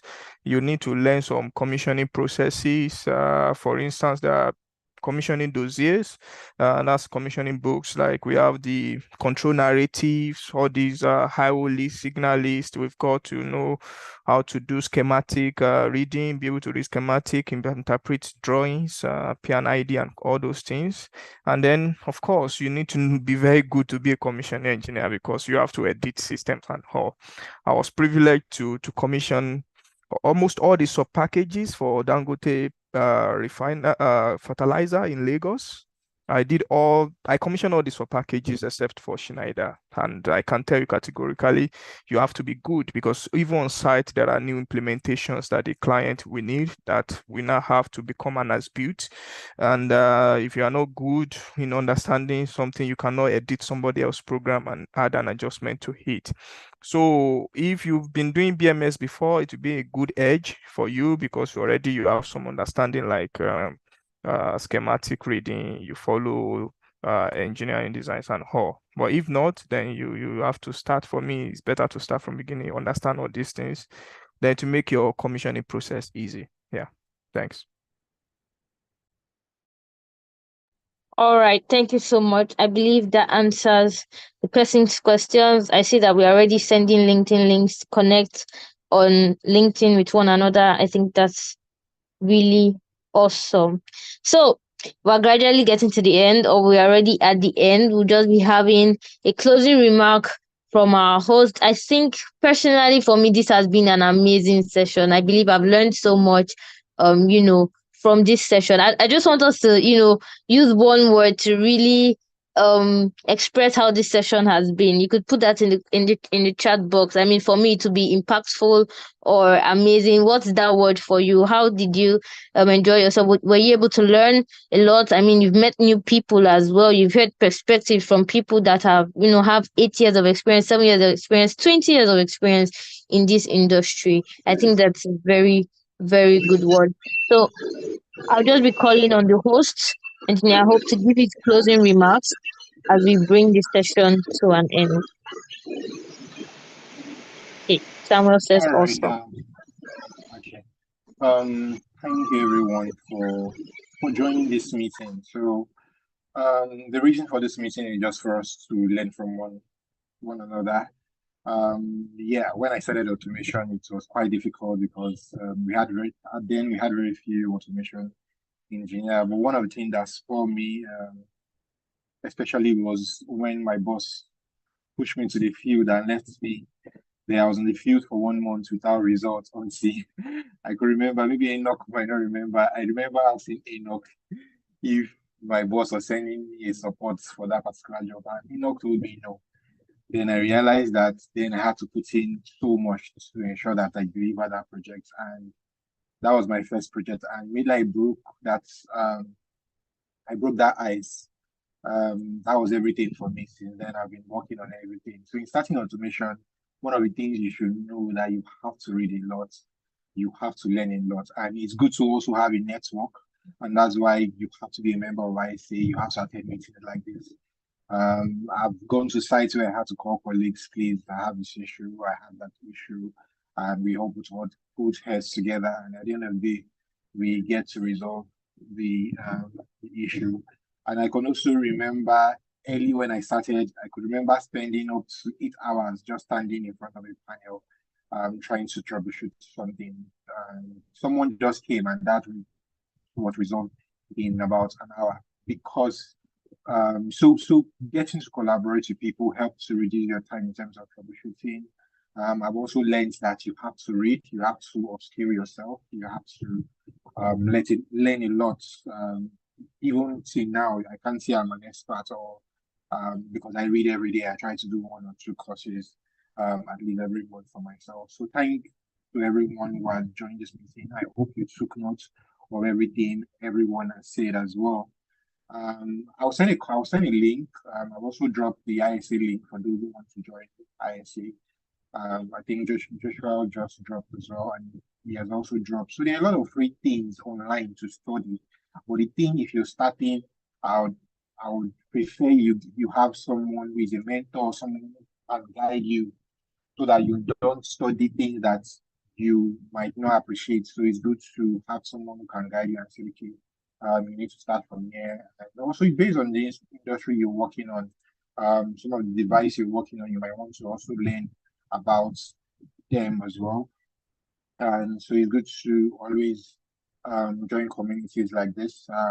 We'll have this event maybe once a year or maybe twice a year, but I'll do well to. I'll love to hear from everyone who has attended this event. So we'll send out a link just to find out, just to get feedback and know how we can do better. Although there were other plans that came up for plans to be implemented next year. So you can do also to connect with the speakers through their LinkedIn profile. You just need to put their names on LinkedIn and you'll get to connect with them if you need to ask any follow-up questions. I think they are very open as well to respond to your questions. So at this point, I want to say thank you, everyone. Thank you so much, Mr. Dakpo, for staying to this point. I really do appreciate it. Thank you, Joshua. Thank you, thank you, Edema. We're so sorry that Oladimeji couldn't join the webinar. It's currently on transit, but we're happy that we have literally Edema. Thank you so much for joining. I know it was a short notice, but you were able to pull through. Thank you for sharing your expertise in this aspect as well. We are excited to have everyone here, and we look forward to you doing great things in your industry. Thank you. Thank you once again.